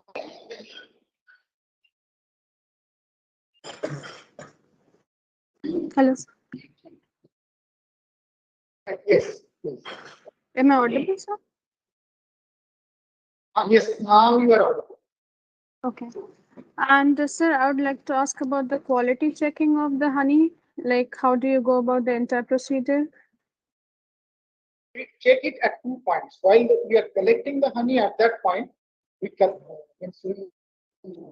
check the few parameters at field. After that, we pay them on the spot, and then we bring it, process it in our plant. Then, after also we check as per the parameters. And we have started NMR study also. Okay. And has there been like a change in the price of the honey and the price at which you sell the honey, like in the traditional method and now? Initially, when they were selling, it was 70 to 60, 70 rupees per kilo. But this year, they have sold it for 50 rupees per kilo. Okay. And where all is the brand available? Like, which platforms do you sell it on? Like, is it only local markets, or have you contacted like e-commerce platforms too? We are selling them on our own network also. At the same time, we are selling collaboration in Sundarban Milk Union Limited. That is a cooperative. With them, we are marketing in the Calcutta market also. Okay. So SMLE is trying to promote it in the. Okay, so I have talked about one of our technology, that is honey. We have worked with this technology in collaboration with CBITI Pune, which is a KVIC. Okay. And Calcutta University also has helped us to understand the apiary flora. Okay. And in the video, we saw some details like the beneficiary. We're talking about health benefit and solar light that they have received. Could you shed some light on that? Like what other benefits have they received from like yes, solar light and health benefits? So what all health benefits do they get through this? Health benefits means we have organized health camps and we have tried to link them with our state government Shastro Sati Prakolpo and State Bank of India account opening, then different auto pension Jayona, like that. We have linked them with different types of welfare schemes. Means we have facilitated the process. Okay. And like when they go to collect the honey, like do they have like some medical gear with them because maybe they get stung by the bee? First aid box they carry. Okay. Okay, sir. And like in the information that we received, we read that this group was formally started in 2016, 2017. So now it's been 5 years. So what is the like turnover now? Like how much has it enhanced? For the cooperative, it was Yes, started with around 7. Now it is a 25 lakhs turnover per year. Okay, sir. Okay, sir. Thank you so much. Could we talk to Shri Badalji?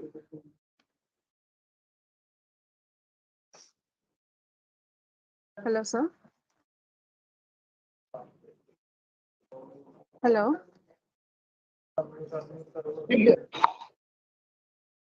First year. Sir, can you hear me? But now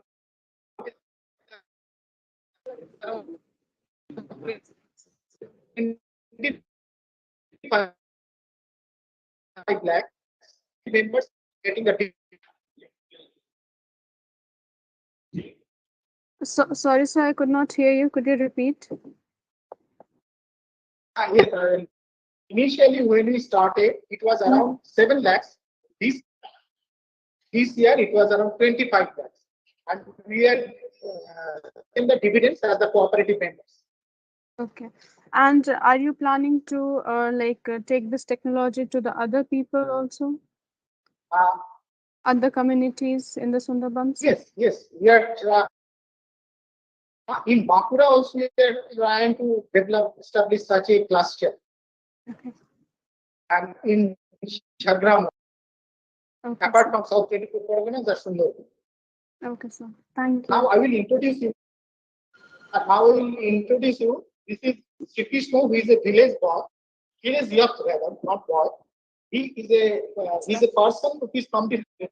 He has learned how to process the honey in this a modern machinery, and he is in charge of that program. He is Mr. Badal Mandal. He is the change maker, you can say. And other beneficiaries are also there. She is going to the forest to collect honey.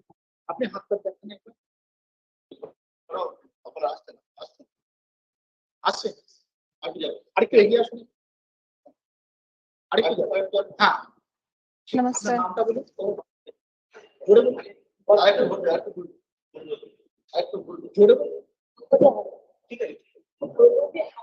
Draupadi Haldar, she goes to forest to collect the honey. I also was surprised to know that. I was also Okay. So, will they talk in Bengali? They will talk in Bengali, but we'll translate. Someone will translate from us. You ask the question. Okay. So, they have all been involved in extracting honey like in the traditional way. So, what was their reaction to the new technology, and how easily did they adopt it? আপনি কিভাবে কাজ করছিলেন আর জায়গায় নতুন ভাবে করে আপনার কি মনে হচ্ছে অ্যাডাপ্ট করে জোরে বলুন নমস্কার আমি পুরনো গতানুগতিক ভাবে আমরা মধু যখন কালেকশন করতে ডিপ ফরেস্টে যেতাম সেখানে একটি আগুনের মশাল নিয়ে ওই বাসা যেখানে মধু বাসা থাকে সেখানে আমরা ওই আগুনের শিখাটা দিলে কিছু মাছি মোড়ে তলায় পড়ে যেত এবং বাকিরা উড়ে যেত তারপরে সেই মধুটা আমরা হোটেল বাসাটা কেটে নিতাম তারপরে আমরা নিংড়াতাম, নিংড়ানোর পরে যে মধুটা হতো সেই মধু গুণগত মান কোয়ালিটি তত ভালো নয়। যে কারণের জন্য আমরা নিমপিট রামকৃষ্ণ মিশনে এসে I will translate this part. Yes, sir. So while they were doing, they were using a you can say shot. Fire was there. Using that, they used to put it beside the hive, and that hive, the bees were destroyed. They were dying. Number one. Number two, they were cutting the whole hive. They were destroying the whole hive. And third, they were squeezing the honey. So impurities were there. And the third point, it was taking time. During this whole process. Now they are cutting a small portion. They are using that type of fire. Rather, they are using the smoke.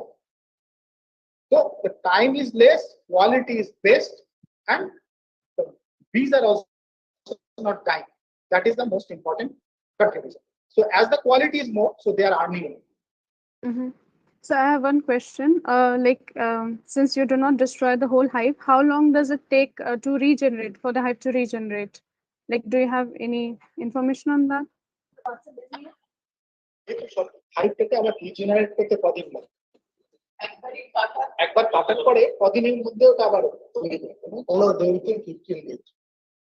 15 days to 1 month it recovers. Okay. Okay.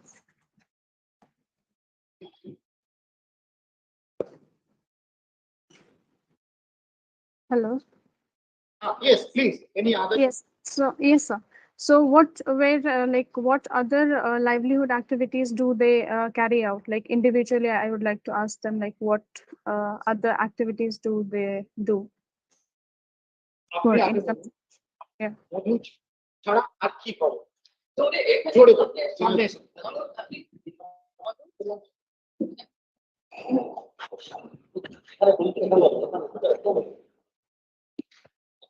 আপনি আপনারা দেখতে পাবেন। না কি ছিল ওখানে speaker আছে, আমি ওইখানে বসে বললে হতো আপনি আর কি কাজ করেন সেটা বলুন। মানে মধু কালেকশন ছাড়া আর কি করেন? কাঁকড়া ধরে, মাছ ধরে, আর কাঁকড়া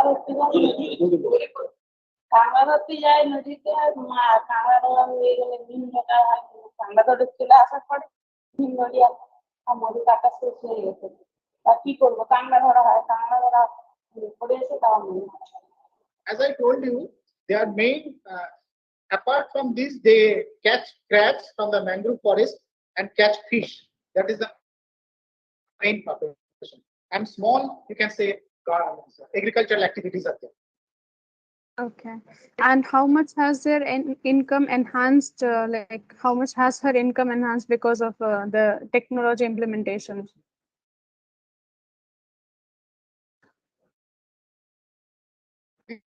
Repeat it. Please repeat. Yes, sir. So how much, like, after the implementation of this technology and after she has joined this institute, so how much has her income enhanced?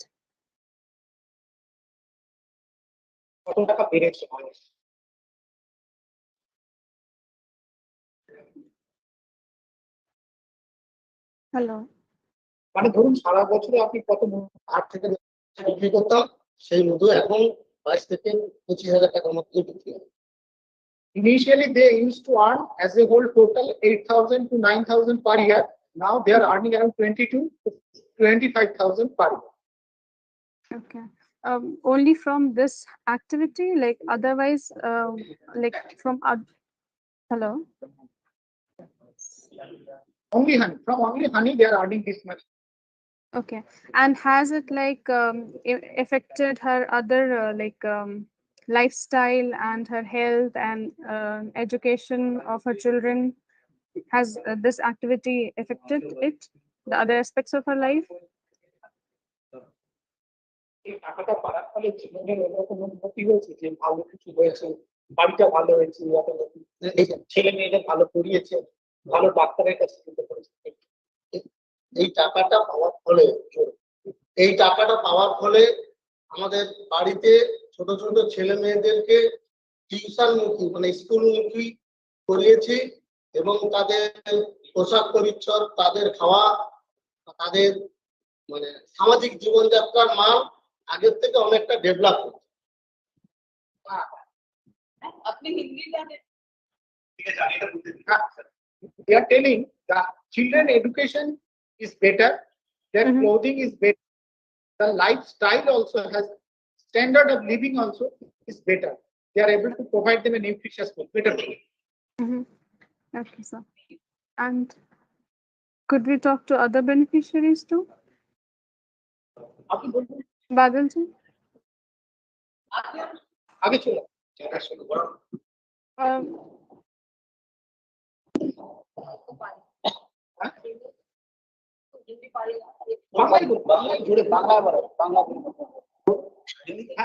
Could you focus the camera on them? Focus करो।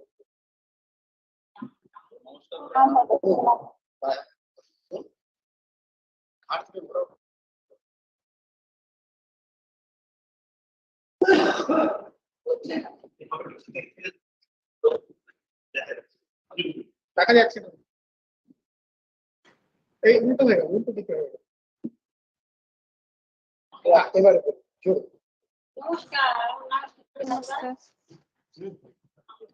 গঙ্গা আরেকবার বলুন। আমার নাম সোনালী হালদার। সোনালী হালদার, সোনালী Haldar, Deulbari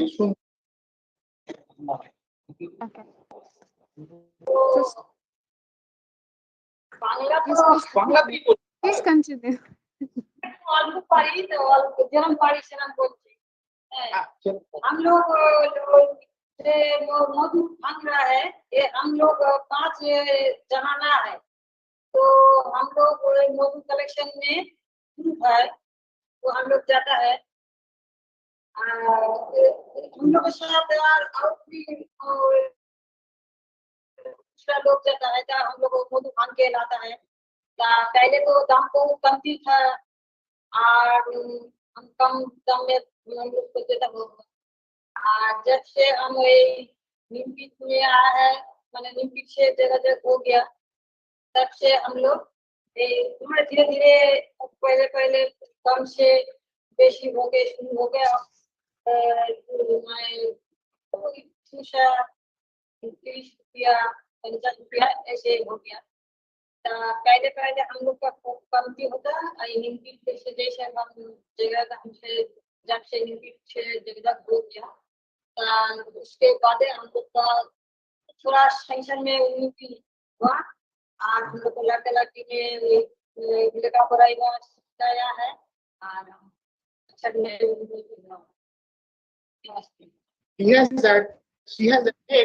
she has added one point, that is they go to the forest and in that group, because of this intervention, the income has increased. They are able to provide better education to their children and they will add value to their expenditure. That is the main case highlighted. And would any other beneficiary like to add to that? Like how their livelihood has changed? Namaste. আমার মন্ডল, আমার বাড়ি দেউলবাড়ি, থানা কুলতলি। আমি ছোট ছোট যারা সুন্দরবনের মধু সংগ্রহ করে তাদের নিয়ে সমিতি তৈরি করি, তারপরে নিমপিট আশ্রমের সঙ্গে যোগাযোগ করে সেই সমিতিটা আমি একটু বড় আকারে তৈরি করি। আমার সমিতির মেম্বার 63 জন, আমি সেক্রেটারি। আগে যে মধুটা আমরা বাজারে যারা মধু সংগ্রহ করতো 1 কুইন্টাল মধু বিক্রি হতো 6000 থেকে 7000 টাকা। আমরা এবছরে সেই মধুটা 1 কুইন্টাল মধুর দাম দিতে পেরেছি প্রায় 33,000 টাকা। তাতে তাদের আর্থিক অনেক বাড়তি পয়সা এসেছে। এই পয়সা আসার জন্য তারা তাদের বাচ্চাদের স্কুলে পাঠানোর সুযোগ পেয়েছে এবং আমরা স্বাস্থ্য দপ্তরের সঙ্গে যোগাযোগ করে ওদেরকে চিকিৎসার কিছুটা ব্যবস্থা করাতে পেরেছি। তাদের বাচ্চাদের একটু ভালো জামা কাপড় পরানোর সুযোগ করে দিতে পেরেছি, ওদেরকে ইনশিওর করে দিয়েছি। এমনকি ফরেস্ট ডিপার্টমেন্টকে আমরা জানিয়েছি যে যার না ইনশিওর থাকবে সে যেন মধু কাটার পাস না পায়। ইনশিওরটা থাকলে তবে গভর্নমেন্টের যে আক্রান্তে মারা গেলে যে সরকারি সুযোগটা আছে সহায়তা, ওই ইনশিওরটা না থাকলে পাবে না। তাই আমরাও আমাদের দায়িত্ব ইনশিওর করেছি, ওদেরকে ব্যাংক অ্যাকাউন্ট করে দিয়েছি। ব্যাংক অ্যাকাউন্টের মাধ্যমে ওদের মধুর টাকাটা আমরা অ্যাকাউন্টে দিই, ওরা সেভাবে টাকাটা পায়। এমনকি জৈব সারের পদ্ধতিতে কিছু এগ্রিকালচার মানে সবজি চাষ, ধান চাষ, মাছ চাষ এরকম ব্যবস্থা আমরা করছি। আগামী দিনে এটাকে আরো আমরা ভালো করতে চাই, এই আশা নিয়েই আমরা এগিয়ে যাচ্ছি। এর থেকে এই মুহূর্তে আর কিছু বলার নেই। নমস্কার। Sirat, I want to ask a question to them. Yes, sure. I will ask in their language because that's my mother tongue. So, আচ্ছা আপনারা এই যে যেটা বললেন যে আপনি যারা মধু নিয়ে আসে, যারা মধু করে তাদের আপনি অর্গানাইজ করার চেষ্টা করছেন, কিন্তু এখানে এই যে দেখুন মধু যে আপনারা নিয়ে আসছেন এটার একটা কোয়ালিটি টেস্টিং হলে তাহলে আপনারা বাজারে আরো বেশি এর দাম পাবেন। কারণ যখন কেউ জঙ্গল থেকে মধু নিয়ে আসছে তখন সেই জঙ্গলের থেকে মধু নিয়ে যে আসছে তার কোনো কোয়ালিটি তো বাইরে আমি যখন কিনছি তখন আমি জানি না। তো এই ক্ষেত্রে কি আপনারা এর যে কোয়ালিটি স্ট্যান্ডার্ড করার জন্য কি আপনি ভিআইপি থেকে বা বিবেকানন্দ ইনস্টিটিউট থেকে কোনো সাহায্য পেয়েছেন? What I'm asking them about, এক মিনিট আমি এটা অন্য ভাষাতে করে দিচ্ছি যাতে ওনারা বুঝতে পারে।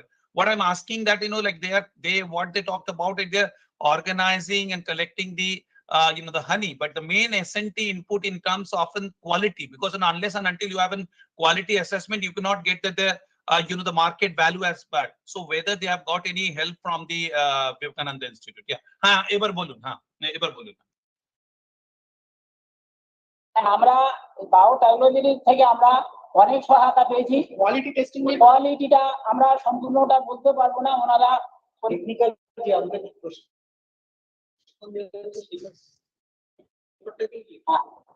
সময় হয় এবং আপনি যে বোতলের গায়ে লেখা দেখেন সেগুলো আপনি জানেন তো, সেটাই জিনিস। হ্যাঁ, না আমি শুধু জানা নিয়ে বলছি না, যতক্ষণ না আপনারা কোয়ালিটি টেস্টিং দেখুন, আপনাদের মধুর দাম আপনারা তখনই পাবেন যেরকম আপনারা যে দুধ বিক্রি করেন তার যতক্ষণ না কোয়ালিটি কি করে মাপতে হয় আপনারা জানেন, এই দুধের দাম আপনারা পাবেন না। ঠিক সেরকম ভাবে মানে দুধের দামের যে পার্ট আপনাদের পাওয়া উচিত সেটা পাবেন না, কারণ আপনারা সবাই যারা আছেন সবাই তো চান যে ভালো জিনিসটা খেতে বা ভালো জিনিসটা কিনতে, সবাই আমরা তাই তো। এবং তার জন্য যে ভালো জিনিস যে কি করে বুঝবো তার জন্য যে যে যে গুণ পরীক্ষা সেই জিনিস গুণ পরীক্ষা করতে হবে। এবং আপনাদের কিন্তু পরবর্তীকালে এই গুণ পরীক্ষা করাটা আপনারা তো একটা সেলফ হেল্প গ্রুপ আছে বা এফপিও গ্রুপ আছে, তার মধ্যে নিয়ে আসতে হবে। শুধু এটা কিন্তু doctor Dutta, like what I want to say that they are the quality testing, that capability needs to be bring into the community, and that is the the main SNT input for bringing up the value of their the honey and the getting the the benefit to this community. Unless and until that capacity is built on them, somebody else for them cannot go and continuing the the quality testing. Here already I have told during the collection at the point itself, collection point itself, they test by themselves 2-3 parameters. One of that is the moisture content and sugar content. After that it is brought to the laboratory, means the processing unit, then the processing is done, then multiple parameters, FSI parameters are checked. These 3 parameters they do at the spot. Badal Babu, Gokul Babu, whoever are in charge of the collection, they do themselves. It is within the community. Maybe they will not be able to tell it properly. No, I'm just responding to say that উনি বললেন যে গুণের মানে কোয়ালিটির ব্যাপারটা আমি জানি না, উনি জানেন। আমি বলছি like that capability has to be developed with the community so that they know যে আমি গুণের ব্যাপারটাও টেস্টিং করতে জানি। যতক্ষণ না আপনারা টেস্টিং করতে জানবেন ততক্ষণ কিন্তু এই মার্কেট ভ্যালুর বেশিটা আপনারা পাবেন না। আমি সেটাই বলতে চাইছি। নমস্কার স্যার, আমি বলতে চাইছি আমরা যখন মধুটা প্রথমে গতানুগতিক ভাবে ভাঙতাম কিন্তু তখন তাদের কোয়ালিটি ভালো ছিল না এবং টেস্টিং এ আমরা দেখেছি তাদের গুণগত মান অনেক কম। সেখানে আমরা প্যারামিটার দিয়ে টেস্ট করেছি, সেখানে আমার ময়েশ্চার কতটা হয় ময়েশ্চার মানে তার উপরই নির্ভর করে। কিন্তু আমরা এই ভিভের এই প্রশিক্ষণ নিয়ে যখন মধুটা আমরা কালেকশন করছি এবং কালেকশন ওই মধু চাকটা ভাঙার পরে মানে স্লাইড রুটির মতো ছুরি দিয়ে ফালি ফালি করে যখন আমরা একটা ওই নেটের উপরে রাখলাম তার উপরে সেখান থেকে অটোমেটিক্যালি মধুটা নিংড়ে গেল। সেই মধুটা যখন আমরা একটা পাত্রে ধারণ করে নিচ্ছি তার যে কোয়ালিটি, সেই কোয়ালিটিটা যখন আমরা ওই টেস্টিং করছি সেখানে দেখছি তার ময়েশ্চার অনেক কম, ধরুন 25 থেকে 26-এ এসে যাচ্ছে। কিন্তু যখন আমরা ওটা হাতে নিংড়াই তখন তার কোয়ালিটিটা হবে 28 থেকে 30-32 পর্যন্ত হয়ে যায়। দেখুন যে ময়েশ্চারটা একটা প্যারামিটার যেটা কোয়ালিটি, এছাড়াও অনেক প্যারামিটার আছে যেটা ডক্টর দত্ত আপনাদের বলতে পারবেন, যেটা এখানে ল্যাবরেটরিতে করা হয় ভিআইবি। আমার কথা হচ্ছে যে আপনাদের মধ্যে থেকে কেউ আপনাদের ধরুন আপনারা সবাই হয়তো করতে পারবেন না, কিন্তু তার মধ্যেও তো কেউ ইয়াং আছে যারা বুঝতে পারবে, যারা তরুণ আছে যারা বুঝতে পারবে। এই যে ক্ষমতাটা কিন্তু আপনাদের গ্রুপের মধ্যে আসতে হবে, বুঝতে পারছেন? এবং সেটাই হচ্ছে গিয়ে যে বিজ্ঞানকে সমাজের কাছে পৌঁছানোর মেন উদ্দেশ্য। So that is the point I know. Hello, আপনি বলবেন। নমস্কার, আমার নাম মনোজ বাগানি। তো আমি এখানে টেকনিক্যাল প্যারামিটার বলি। তো এখানে আমরা যে টেস্টগুলো করাই, colour of the sample, golden brown, total sugar content কত থাকছে, টোটাল রিডিউসিং সুগার কত থাকছে, sucrose content as per percentage, specific gravity, glucose, fructose, FG ratio, moisture content, fix test, HM. মূলত আমরা ফিক্স টেস্ট মিন অ্যাডাল্টারেশন টেস্ট এবং moisture content এটার উপরেই কিন্তু মধুর দামটা নির্ধারণ করা হয়। 230 হবে, 35 হবে বা 240 হবে, সেটার উপরেই দামটা নির্ধারণ করা হয়। Acha, I will add another point which Mr. Gokul Babu told that I have not mentioned, that because of this cooperative, they could come out of the grip of the, you can say, money lenders. Previously, they used to go to the forest area. The boat owners used to take interest to support the means you can say collection of the honey. After that when the cooperative is giving them the money, they could come out of the grip of that money lenders, or you can say mahajans, who used to rule that area at that time. Exactly, like this is a positive impact of the science and technological interventions into their economic the inclusion. But at the same time, like what we have to bring now, like they are, which needs to be strengthened by linking them to a larger market, which needs like already you are doing the quality changing, quality testing and the QA/QC. That capacity needs to go to the community. যে আমরা যে পরীক্ষা যেটা করছি, যেটা আপনারা বলছেন, ধীরে ধীরে এটা এই যে কমিউনিটি যে আপনাদের গ্রুপ তৈরি হয়েছে সেখানে যাওয়া উচিত, সেটাই আমাদের উদ্দেশ্য। That will go slowly, it will go.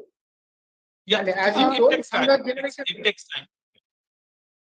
Datta sir, could you please translate the portion about the quality testing, because it was mostly in Bengali. Yeah, so what they're saying, like basically the first they reacted when I asked them about the quality one, like they told that about the quality we do not know much. The laboratory knows.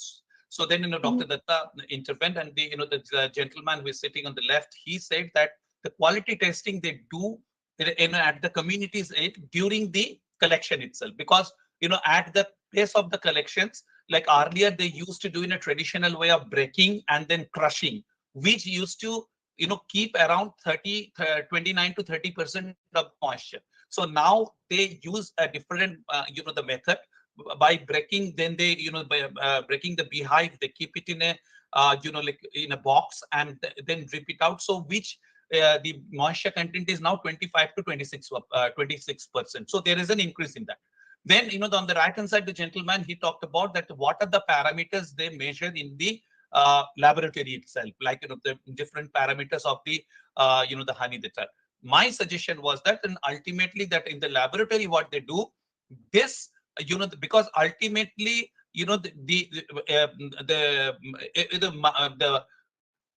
honey is a total value chain. Once you control that the moisture at the collections, but later on when you bring it and process it, the parameters which you put it on the label, that capacity should be developed within the community or the SHGs, so that that real benefit of, because currently what has happened, like if you see through, like another point what Dr. Datta told, as a result of this, the quality control maintained, that these groups are getting more money, which as a result they do not have to go now to the money lenders. So this is a very good, the example where the science and technological interventions has resulted into the economic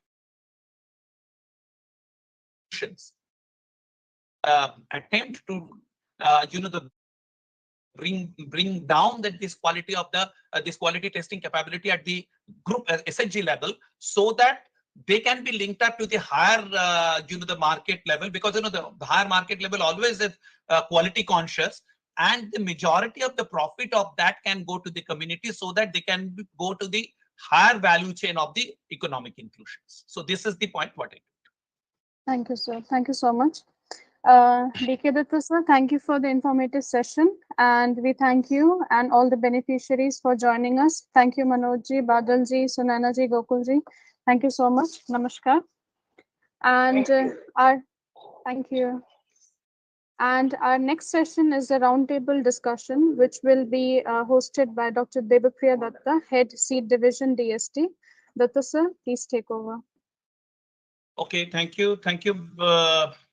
I think for organizing this. Thank you, Sirak. I think, and all of you, like today's the day, 25th episode of this Techneev at 75, and in order to take it forward in this third session, the third sessions always, we come to a roundtable discussions where we discuss around all the stakeholders of the local innovation system with the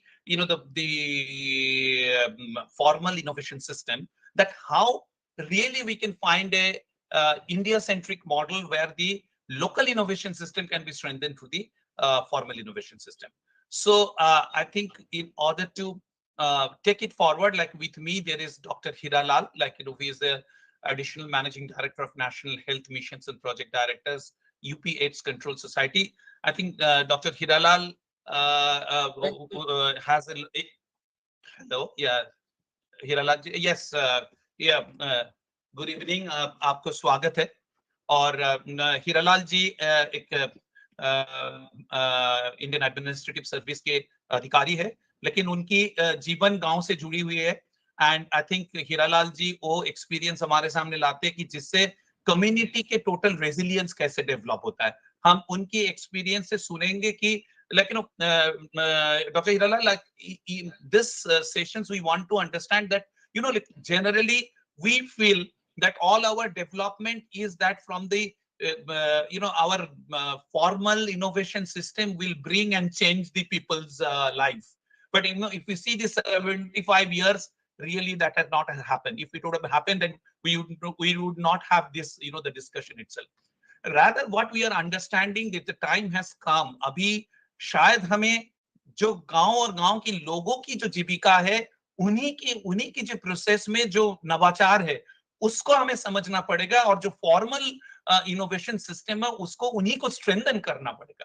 मैं पहले आपको इसी विषय की जो आपकी जो जो एक्सपीरियंस है, जो विचार है, you know better like how government works, हम बहुत सारे चीज जो फील्ड लेवल पे सोचते कि करना चाहिए, government is a system like which sometimes it's difficult to translate it.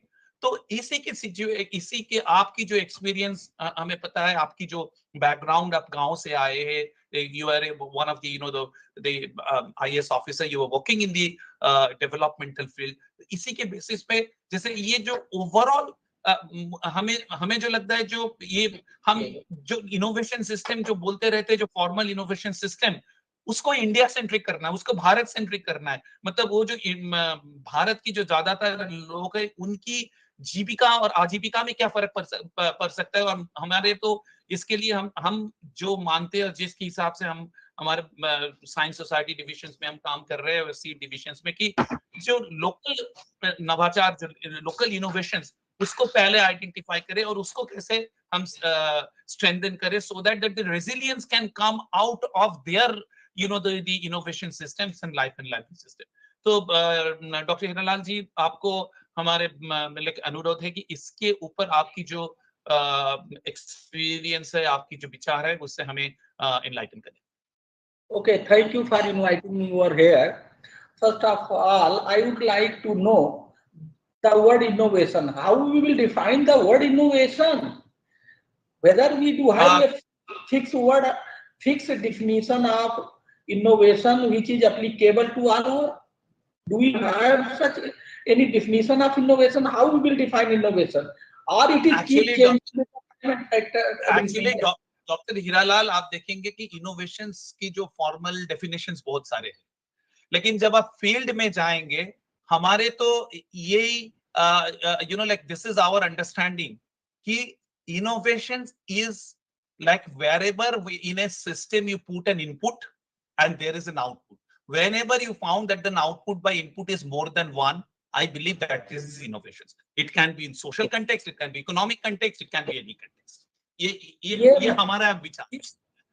This question I have intentionally asked you so that I can say that there is no fixed definition of innovation which is applicable all around, all everywhere. That is my motto. So there is no one definition. So I define innovation in my own way, in my own definition.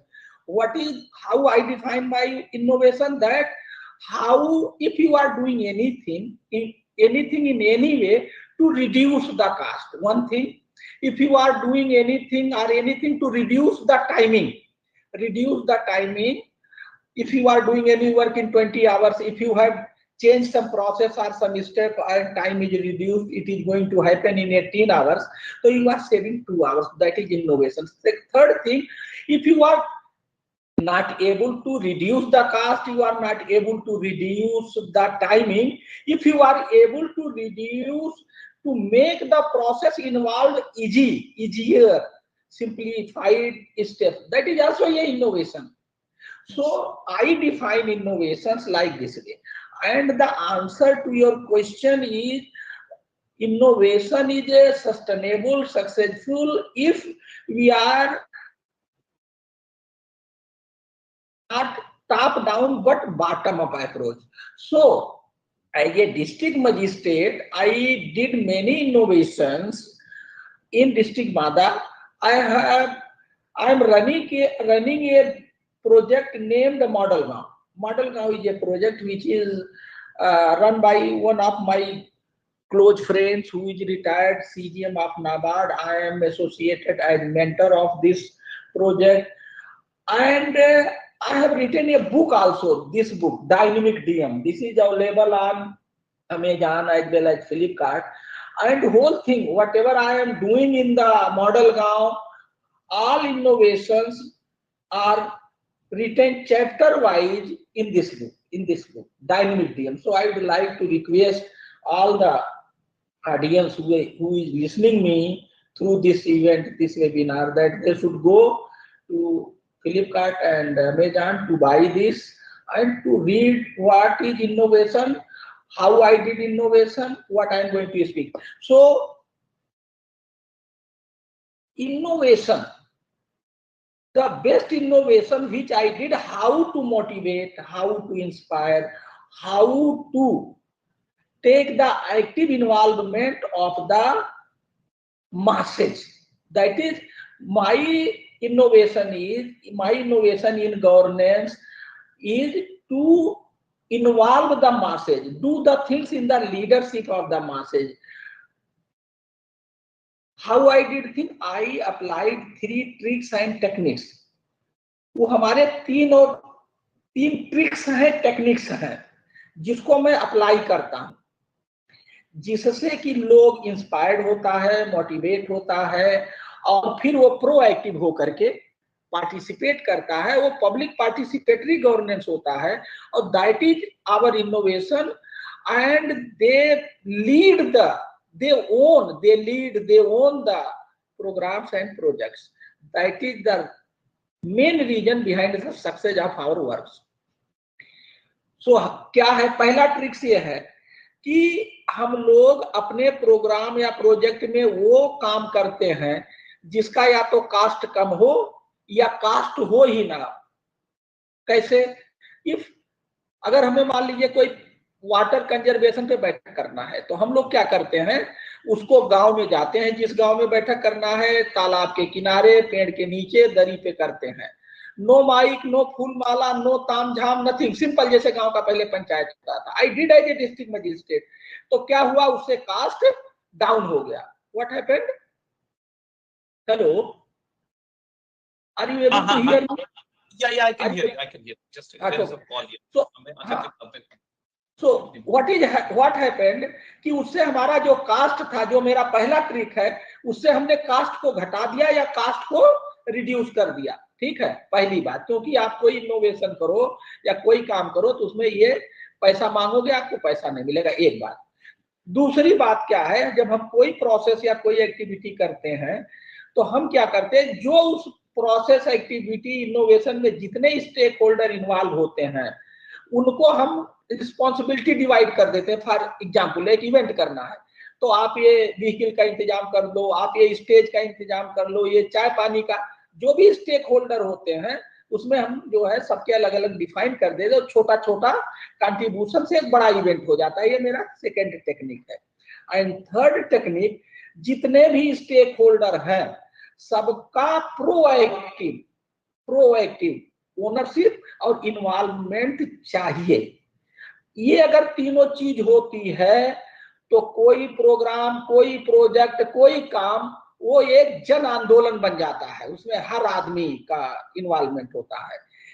In 3 tricks और technique के सहारे मैंने 1.5 साल में कम से कम 22 innovation किए। ठीक है, मैं एक इनोवेशन की बात बता रहा हूं कि बादा में लोकसभा चुनाव 2019 में हमने 10.5% मई की गर्मी में वोटिंग परसेंटेज बढ़ाया, पूरे यूपी में नंबर 1 का अवार्ड लिया। तो ये हमारे यही तीनों ट्रिक अप्लाई किए और उसको जन आंदोलन बना दिया। एक बार वाटर कंजर्वेशन पर जब हमने काम किया तो इन्हीं 3 ट्रिक के आधार पे हर आदमी पानी बचाने लगा, पानी की बर्बादी रोकने लगा और पानी के जो फायदे होने लगा उसको उठाने लगा। 1 मीटर 34 सेंटीमीटर 1.5 साल में हमने water table without taking any extra money from outside ये काम किया। माइल न्यूट्रिशन में हम लोगों ने इसी 3 ट्रिक पे नंबर 1, जेल को नंबर 72 जेल है पूरे यूपी में, इसी 3 ट्रिक से हमने पूरे जेल को नंबर 1 का अवार्ड लिया। Likewise we did more than 22 innovations और जो भी जिले में था सबको मिलाना, सबको जोड़ना, सबका जो है मेल्टिंग करना और सब ये काम किया। तो मेरा जो इनोवेशन करने का, अब आप कहेंगे कैसे फायदा हुआ सबका? अगर पानी वाटर टेबल बढ़ा तो बादा के हर व्यक्ति का, हर गांव का वाटर टेबल बढ़ा। उससे क्या फायदा हुआ कि वहां की क्रॉप प्रोडक्टिविटी 18.5% बढ़ गई। मतलब कि जिस एक छोटे से लैंड में अगर 100 केजी होता था तो 118 केजी पैदा होने लगा। मतलब 18 केजी से उसकी इनकम, 18 केजी की जो कीमत मिलेगी उसकी इनकम बढ़ गई। ठीक है, तो हमने कोई चीज बाहर से नहीं लिया। How to involve the masses, ये टेक्निक्स पे काम करके गवर्नेंस को गुड गवर्नेंस में बदला और बहुत सारे रिकॉर्ड कायम किए। 1 मीटर 34 सेंटीमीटर वाटर कंजर्वेशन, चुनाव में नंबर 1, माल न्यूट्रिशन का मॉडल हमारा नीति आयोग ने पेज नंबर 73 पे बेस्ट प्रैक्टिसेज में मेंशन किया हुआ है, ठीक है ना। जेल नंबर 1 और हर समय we did so many things. So why this happened? Because it is bottom up approach. हमने जनता के पास जो चीज थी, जनता के उस चीज को आगे बढ़ाया, उसको रिफाइन किया। हमने कोई नई चीज नहीं दी। क्या हमने अप स्किलिंग करी, उसको बाहर भेज करके उसको बेस्ट प्रैक्टिस से, जैसे मान लीजिए डेयरी का कोई बंदा था, तो हमने अगल बगल में बेस्ट प्रैक्टिस पे भेज के उसके डेयरी के नॉलेज को अपडेट करा दिया। Knowledge is power, he become empowered, his income increase. महिलाओं को जो सब्जी में लगी थी, जो सब्जी से अपना लाइवलीहुड चलाती थी, हमने उन्हें एक्सीलेंस सेंटर कन्नौज भेजा, international vegetable research centre Banaras भेजा, सीख के आई। उतने ही लागत में उनका इनकम बढ़ गया, क्योंकि वहां से उनको नया बीज पता लग गया, नई प्रोसेस पता लग गया, नए सीड्स पते लग गए, और उनका उतने ही इनपुट से, उतने ही मेहनत से, वही जो आप कह रहे हो ना कि विद सेम इनपुट हमने आउटपुट बढ़ा दिया, है ना। तो जो इनोवेशन तो बेसिकली जी हाँ बताइए। तो बेसिकली हम जो समझ रहे हैं कि पहले आपने जो लोकली अवेलेबल जो इनोवेशंस आप जिनको कह रहे हैं उनको स्ट्रेंथन किया, फिर आपने जो बाहर का एक्सटर्नल जो साइंस एंड टेक्नोलॉजी और फॉर्मल इनोवेशंस का इनपुट लिया, और उससे एक उनकी जो ओवरऑल एफिशिएंसी, जो उनके अपना इनोवेशन सिस्टम, उनका इंप्रूवमेंट हो गया, जो कि आप इनोवेशंस के तौर पे बोल रहे हो कि वेरियस टाइप ऑफ एफिशिएंसी, मतलब जहां इनपुट के आधार पे आउटपुट इंप्रूव होना शुरू हो गया। तो इसमें डॉक्टर हिरलाल, आपका एक एक्सपीरियंस है कि इसी तरह से एक मॉडल विलेज निकल के आया है। So, can you just share with us a little about that, the model village and how it has been replicated? Model Gaon is nothing but Model Gaon, whatever innovation we did in the Bada, that was not organized. There I did as a DM. DM has a power, DM is a big seat, DM has everything. So there I did that, and whatever benefit we derived in the Bada in an organized way, we are replicating in whole UP. We are doing it. We do have a small office. I am honorary mentor. NABARD retired CGM Munish is president. 4 persons are in the office, and the expenditure incurred in this office running and all that is beared by the CSIR Foundation. Okay. So we are replicating. अगर पानी हमने वहां बढ़ाया है, हमने वहां जो है इनकम ठीक किया है, महिलाओं को क्या किया, वो जो काम हम किए थे वही online through SBCC, social behavioural change communication. कैसे हमारा वेबसाइट है, वेबसाइट पर we have given all the information. जैसे सपोज करिए हम मॉडल गांव, एक गांव में हमारे पास गांव की सूची है, उस गांव के हम के प्रधान का नंबर हमारे पास है, उस गांव के सचिव का नंबर है, उस गांव के सभी लोगों का नंबर है, सब ऑनलाइन है। हमारी ऑफिस उनको उनके व्हाट्सएप पर भेजती है। तो बहुत सारे प्रधान और बहुत सारे लोग जो अपने गांव के लिए बहुत कुछ करना चाहते हैं, वो हमसे अप्रोच करते हैं, हम उन्हें गाइड करते हैं, हम उन्हें नॉलेज देते हैं, ऐसे करो ऐसे करो। तो क्या हो रहा है, उनका जो गांव लेवल पे जो फंड है, गांव लेवल पे जो वो एक्टिविटी करते हैं in natural course, we are guiding them through this model गांव strategy to improve its efficiency, to improve its impact. So we are supplementing the efforts of the government in villages through our model गांव concept and strategy through online. Okay, बहुत धन्यवाद। तो एक चीज हम समझना चाहते हैं, क्योंकि हम ministry of science and technology से हम कोशिश करते हैं कि एक टॉप डाउन अप्रोच में को ले आने के लिए, तो आप क्योंकि लेकिन हमारे जो एक्सपीरियंस है, हम विश्वास करते हैं कि ये जो बॉटम अप अप्रोच है, इसी को स्ट्रेंथन करना चाहिए टॉप डाउन को, कि खाली टॉप डाउन से काम नहीं होता। क्योंकि ये जो आपने बॉटम अप अप्रोच जो दिया, ये जो उधर की जो पब्लिक है, उनकी जिंदगी और आजीविका से ही निकल के आया है, उन्हीं की रिक्वायरमेंट से निकल के आया। तो इसमें आपका क्या सुझाव रहेगा, how our knowledge institutions, because हमारे जो रिसर्च में इन्वेस्टमेंट होता है और हमारे रिसर्च को कन्वर्ट करने की जो इंटरेस्ट होता है, अभी 75 साल में हम जो टेकनीव कर रहा है, इसकी एक मकसद ये भी है कि ये समझना कि where the bottom up and the top down should meet. आपके सुझाव क्या होगा इसी में?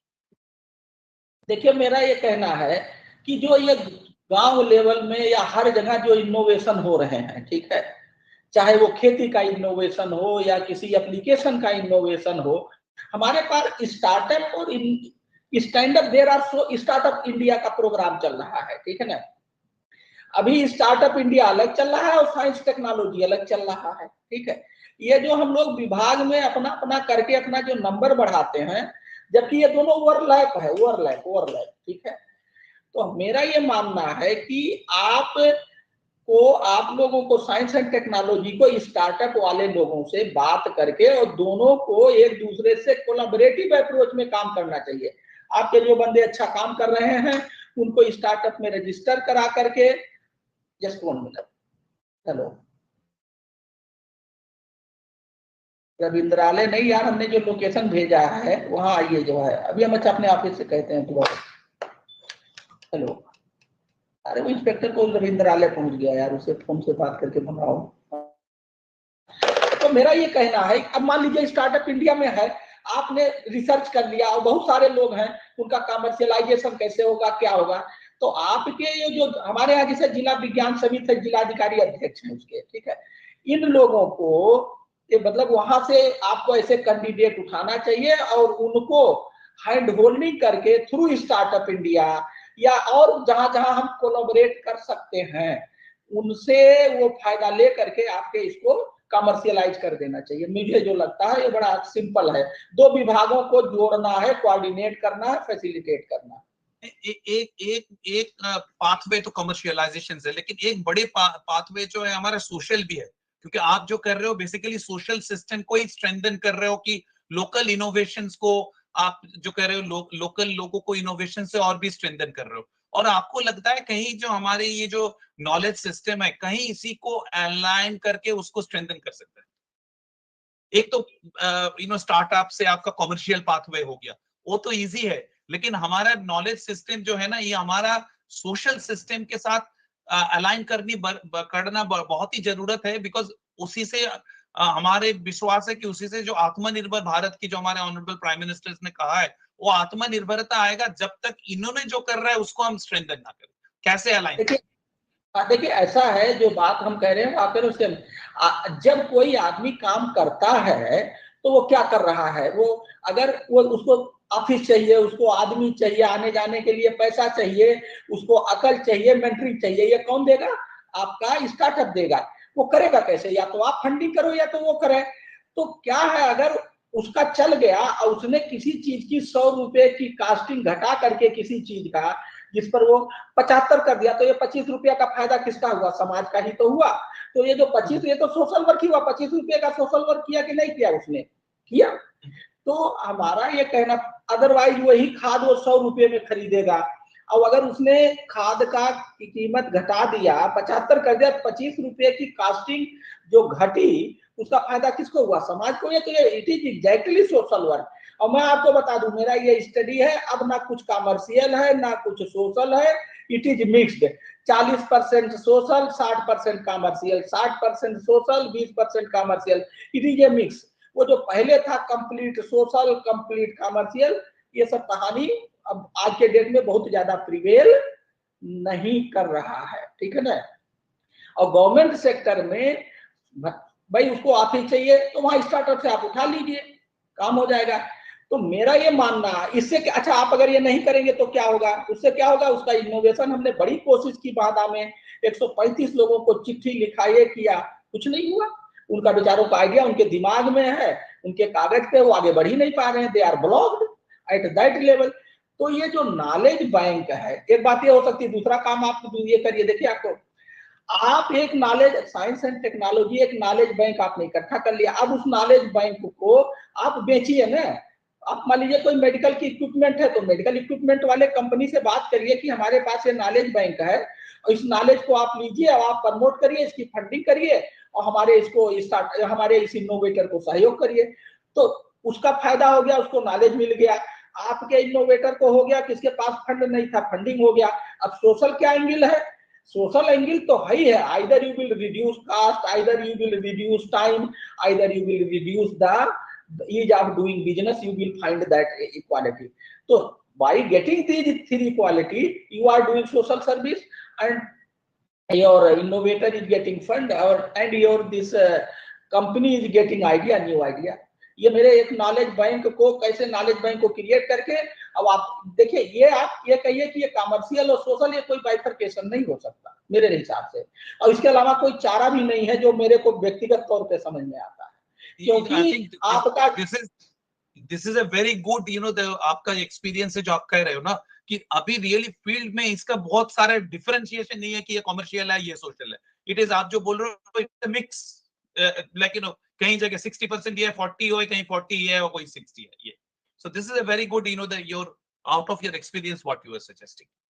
सो बहुत बहुत धन्यवाद डॉक्टर हीरालाल, आपके समय के लिए, आपकी जो एक्सपीरियंस हमारे साथ शेयर करने के लिए, क्योंकि you know, like this, like, you know, this is the problem, like, you know, sometimes we face of knowledge systems to going into the, you know, the real field level, और आपकी जो field level के जो experience है, ये बड़ी हमारे लिए बहुत ही मूल्यवान है, and thank you very much for your time. So I will, देखिए, ये जो बातें कह रही है, ये जो कॉन्सेप्ट है समझने के लिए, इसमें ये टोटल किताब ही इनोवेशन की है। इसमें वो जो हमने इनोवेशन किया है, इस किताब में मैंने चैप्टर वाइज लिख दिए हैं। तो अगर इसको फ्लिपकार्ट या अमेजॉन से, तो कैसे ये प्रैक्टिकल, देखिए ये थियोरेटिकल इनोवेशन है। हमें आपके जिला विज्ञान केंद्र में मैंने बहुत काम किया है। आपका नॉलेज बैंक वो केवल इनोवेटर के पास है, वो आगे बढ़ ही नहीं पा रहा है। तो मेरा कहना है कि ये मेरी इस किताब से बहुत सारे उसका जो है, सारे इनोवेशन को कैसे मैंने आगे बढ़ाया, ये DM without taking anything from outside, ये इससे वो सीख सकता है, अमेजॉन फ्लिपकार्ट पे है। बहुत बहुत धन्यवाद। लेकिन हम ये किताब के थ्रू जाएंगे, और इससे भी जो आपकी जो उपलब्धि है वो हमारे थिंकिंग में उसको इंटीग्रेट करने की कोशिश करेंगे। बहुत बहुत धन्यवाद आपको। अब इसको, थैंक यू वेरी मच। आप, in order to, you know, take it forward, I will now next come to the representatives from the you know, the civil society, from Dr. Shiraz Wazi, the director of the Gorakhpur Environmental Action Group. Like you have also heard today from that the climate resilient farming technology, like in the what his group, the Gorakhpur Environmental Action Group has done in Gorakhpur, UP. I would request Dr. Shiraz. Dr. Shiraz, like, you know, you like here these sessions we are trying to find out, like, and as you have heard from Dr. Hiralal, like as from his experience, what he has told, that the real model, what has to be developed, that it is very different. There should not be any differentiations between the economic, you know, the financial or the social, like economic and the social activity, as well as from coming from the, you know, the ground level innovations, that in how with the people's in collaborations you can, you know, strengthen its efficiency, and there where you can include the you know, knowledge system. According to your you know, the experience when you have walked at the field and with the, you know, the people, what is your prescriptions of, you know, having this strengthening the local innovations with the formal innovations? Dr. Shiraz, please. Thank you, Dr. Datta. And first of all, I'll appreciate the statement actually which Dr. Hiralal has made, is the thinning line actually between the commercial and the social activity. And that is something actually which we all have been experiencing in the field, in most of the villages actually, when the entrepreneurs can become kind of social leaders, and then how the social impact or the election in the panchayats actually that helps through these interventions. So I mean, all these are quite mixed actually, and fully agree with what Dr. Hiralal is saying. One is another thing which I would also like to echo what Dr. Hiralal has said, is also to, I mean, how to use the local resources for reducing the input cost, and how to reduce the cost of the activities which are being happening in the village. And that is one of the basic principles which we have followed in this technology development also, is that how to use the ecosystem services, the natural ecosystems.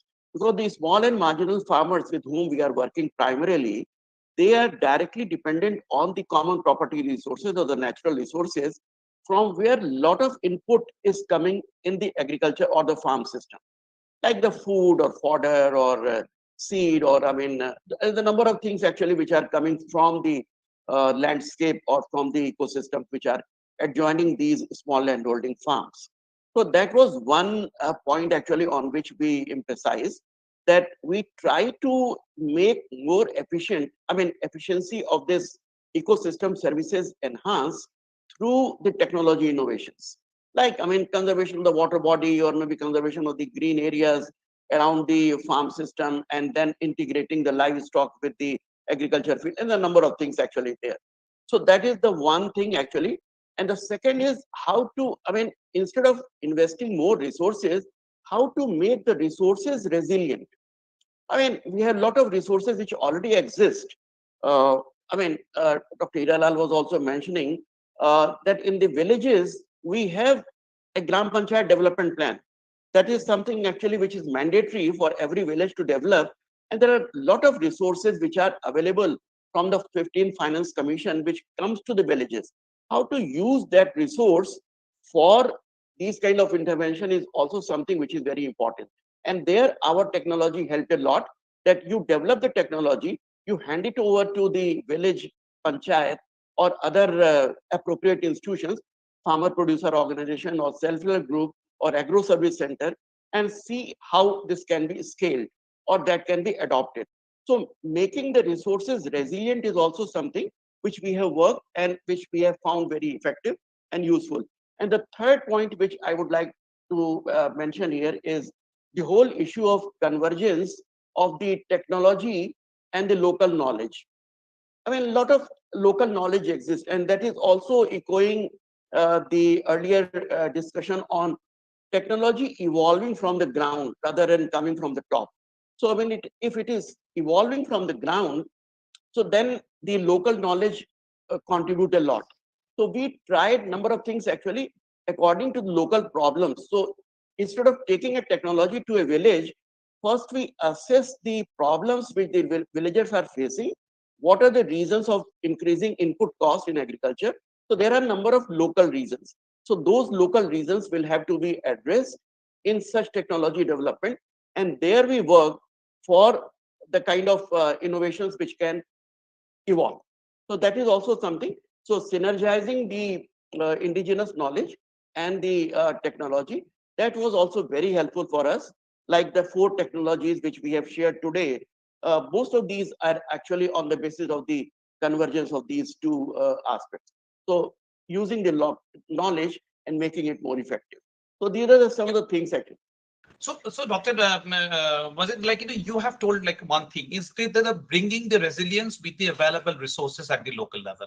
And if you see that the resilience is the, the basics of so-called sustainable development or satat vikas, जिसके बारे में हम बात करते हैं, क्योंकि सतत विकास में सस्टेनेबल डेवलपमेंट हम सरकार के तौर पे देखते हैं कि एक सिस्टम है जिसके थ्रू हम जो 17 सस्टेनेबल डेवलपमेंट इंडिकेटर्स है उसको हम एसेस करते हैं, लेकिन जो फील्ड लेवल पे है, how really we can transform and can develop the sustainable development really, like some of the things Dr. Hiralal has told, क्योंकि sustainable development goal जब हम UN की तौर पे देखते हैं, मैं always बोलता हूँ कि ये तो एक जैसे हम AR से जैसे 32,000 फीट से जब देखते हैं ना, वो स्केल पे है। जब सरकार की तौर पे हम देखते हैं, जो नीति आयोग के तौर से ये 15,000 फीट का व्यू है, लेकिन लाइव चलता है 10 फीट के ऊपर। तो इसमें जो सतत विकास और जो रेजिलियंस की जो बात है, ये आप जो सिविल सोसाइटी से जो कम्युनिटी के साथ जो काम करते हो, तो आपके विचार में द रियल ये जो सस्टेनेबल डेवलपमेंट की मॉडल जो रेजिलियंस की बात कर रहे हैं, जो फील्ड लेवल पे लाने के लिए what are the main ingredients, और जिसमें ये लाइक डेफिनेटली जो गवर्नमेंट की जो रिप्रेजेंटेटिव्स और काम करते हैं इसी के तौर से, नॉलेज सिस्टम, जो सिविल सोसाइटी और जो कम्युनिटी ऑर्गेनाइजेशंस, इसमें कैसे इसके इसी फ्रेमवर्क में कैसे काम करने चाहिए, आपकी क्या विचार और आपकी एक्सपीरियंस क्या है इसमें? नहीं डॉक्टर साहब, मुझे I'll quote a small example कि we are working on agriculture or the farming, improving the farming system in a flood affected area, or the areas which are impacted due to climate change impacts. So the thing is that either you increase the production or you increase the production capacity. So the whole thrust at the moment, I mean, in the green revolution and after that, was to increase the production at any cost. I mean, the input cost was increasing, but we were increasing the production. The thing is that what we have tried here is that you increase the production capacity. And when you say the production capacity, that means the soil enrichment, the soil microorganisms, the organic matter in the soil. So all these things becomes very important. So the sustainability actually बिल्कुल सही आप कह रहे हैं कि ऊपर से देखने पे लगता है कि sustainable development goal, but the sustainability will come from these small interventions कि हम किस तरीके से local resources की sustainability बढ़ा सकते हैं, जिसके ऊपर हमारे खासतौर से गरीब लोग डिपेंडेंट हैं और उनकी resources किस तरीके से हो सकते हैं. So that was one, and we tried number of examples or number of techniques which we developed with the support of Ministry of Science and Technology, which enhance the production capacity or the productive capacity of the farming system, whether it is livestock or it is agriculture and so on. The second is the whole community institution.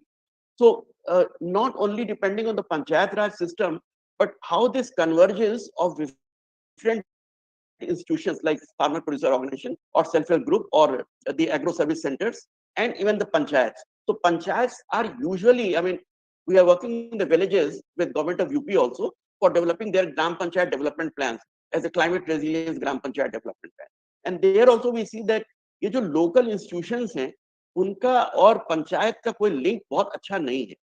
तो वो linkage कैसे strengthen हो सकता है so that this network of the institutions, the community-based institution, the formal institution, that actually create a space which is, I mean, which can collectively approach to the government programs and schemes. So that is also something which we have tried. I don't know whether I have answered, Dr. your question, but if there is any clarity, I mean, I will be happy to do this. नहीं, मैं तो ये आपसे मैं पूछना चाहता हूँ कि देखिए पहले जैसे हीरालाल जी कह रहे थे कि हमें रियली जो फील्ड लेवल पे और जो लोकल लेवल पे काम करना है, जो थियोरेटिकल को रियली प्रैक्टिकल में बदलना है. तो इसी सिचुएशंस में मेरा एक आपसे जो विचार मुझे जो ले रहा है कि basically you are working with the DST and really I believe like in this context we represent that this organized knowledge like theoretical knowledge जो कि हीरालाल जी कह रहे थे. आपकी क्या सुझाव है DST और हमारे जो सीड और साइटल डिविजन्स हम काम कर रहे हैं, हम क्या सही काम कर रहे हैं और हमें क्या करना चाहिए आगे? सर एक चीज जो मुझे हम लोग को बहुत लगी इस प्रोसेस में कि जो लोकल गवर्नमेंट ऑफिशियल्स हैं, it is not only front line functionaries but also the district and the sub district level officers, उनकी कैपेसिटी कहीं ना कहीं टेक्नोलॉजी के बारे में, टेक्नोलॉजी के नजरिए के मामले में, और ये जो नई टेक्नोलॉजी या नए थॉट्स आते हैं उनके लिए थोड़ा सा स्पीड बहुत फास्ट हो गई है पूरे डेवलपमेंट की. तो उस तरीके से वहां तक जाए और वो सपोर्ट करे उन चीजों को, अभी भी स्ट्रगल करना होता है. लोकल टेक्नोलॉजी को जब तक वो ब्रांडेड ना हो, जब तक वो पेटेंट ना हो, तब तक उनको लागू करना और उन चीजों को, जिसमें टाइम लगता है. तो मुझे लगता है कि एक तो वो चीज जरूरी है. For example the whole understanding of, I mean, I talked of ecosystem services. So whether these water bodies or the green areas are only for the entertainment or these are actually contributing to the livelihood of the people. तो वो जो एक difference है, वो भी मुझे लगता है कि डिस्ट्रिक्ट और सब डिस्ट्रिक्ट लेवल के ऊपर, स्टेट एंड नेशनल लेवल के ऊपर कैपेसिटी बहुत अच्छी है. पर एक चैलेंज हम लोगों को लगता है नीचे काम करने पे कि ये जो चैलेंज है कि हम कैसे इन्फ्लुएंस करें गवर्नमेंट इंस्टीट्यूशंस को. Of course, I mean, DST का सपोर्ट हम लोग के लिए बहुत हेल्पफुल इसलिए रहा कि हमारे पास कम से कम पीछे एक बैनर था जिसकी वजह से हम उनको इन्फ्लुएंस कर पाए, और वो हमको बहुत हेल्पफुल रहा. पर ये भी एक चीज जरूरी है कि अगर हम स्केल करने के लिए सोचते हैं तो वो एक चीज कि गवर्नमेंट के इंस्टीट्यूशंस को किस तरीके से कैपेसिटी बनेगी, जहाँ पे हम बड़े जो ट्रेनिंग इंस्टीट्यूशंस हैं like state institute of rural development in UP, और I mean these kind of institutions can also be roped in this technology dissemination process, so that ये जो उनकी ट्रेनिंग्स होती है, इनके प्रोग्राम्स होते हैं, उनमें हम इन चीजों को इनकलकेट कर सकें. तो वो एक चीज हमको लगता है उसकी भी पॉसिबिलिटी एंड स्कोप बहुत है. और एक तीसरी चीज जो है कि कम्युनिटी जो ट्रेनर्स हैं हमारे, वो भी बहुत इफेक्टिव रहे। हम उसको कम्युनिटी चैंपियंस कह लें या कम्युनिटी ट्रेनर्स कह लें, चेंज मेकर्स कह लें, जी जी, पशु सखी और ये सारे कृषि सखी, ये लोग बहुत ही ज्यादा इफेक्टिव रहे और उन्होंने बहुत कंट्रीब्यूट किया इस प्रोसेस। क्योंकि they work as a setu. Basically, if you see, they work as a setu between the knowledge and the real requirement of the the society, the practice of the society. So, like what you have told, that there is a real the gap in terms of the capacity of the the local governance representatives, which is a gap like probably we should and we must capture and try to integrate these things. Otherwise, this become an isolated, the demonstrations only. It doesn't get included into the community. Thank you very much, Dr. Raj. I think now I will, like in this, to take the discussions forward, I will go to Dr. R. Sarvanan, the Senior Scientist of the National Institute of Ocean Technology, Chennai. And you have heard about, I can see about the response of the beach nourishment to the dredging that program of, and the heard about the technology implementers as well as the interactions with the beneficiaries and the change makers. Dr. Sarvanan, my question is like, we have heard about that the government officials, we have heard about that the community, the civil service representatives. But yes, as a formal knowledge system organizers as a scientist did that, what are the challenges like really this, the to tune or aligned to the community requirement? Yes, so first of all, thank you very much for considering me in the roundtable discussion. And as you told, this project itself, we need to measure a lot of field data before to give a solution to the society, in the sense of measuring ocean parameters, what are the sea erosion, how it changes, high tide line, low tide line changes, sea erosion, how it happens, all those things. Not only that, and also we should get a lot of input from local people also, how they're expecting, how much the expectation for them, both because these beach restoration and the dredging both are interrelated issues. So the project is very complexity based on that particular view. So we have interacted with the port department who's doing the dredging works, as well as the society, the organization who is taking care of this beach restoration. So both sides we got input, and accordingly we worked out. So these are some challenges we got during the execution. Before the execution, we had the design stage itself. We need to collect a lot of data. So these are the challenges we encountered during the planning stage. The execution stage also, there is engineering challenges that is separately. That may not be that here also. If you want, I can explain. It has been clearly explained during the PowerPoint presentation, the previous sessions. So this is what I wanted to tell you, sir. Okay. So Dr. Sarvanan, what you have told, like, there wasn't, because, beach restorations, this is not an immediately, the life and livelihood related things, though it has a long-term impact on that, but it is a more often, the environmental issues, which is of the, importance to the government. Now, in terms that today we have seen that, how it has impacted the community, and there is an, the respect, the feedback from the community. So in order to bring this knowledge to the benefit of the community through an issue which is not of immediately their concern, but it's a larger environmental concern.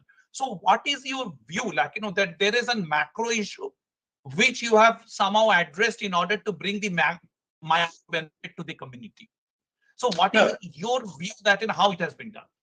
See, the macro in the sense we need to have immediate restoration of beach.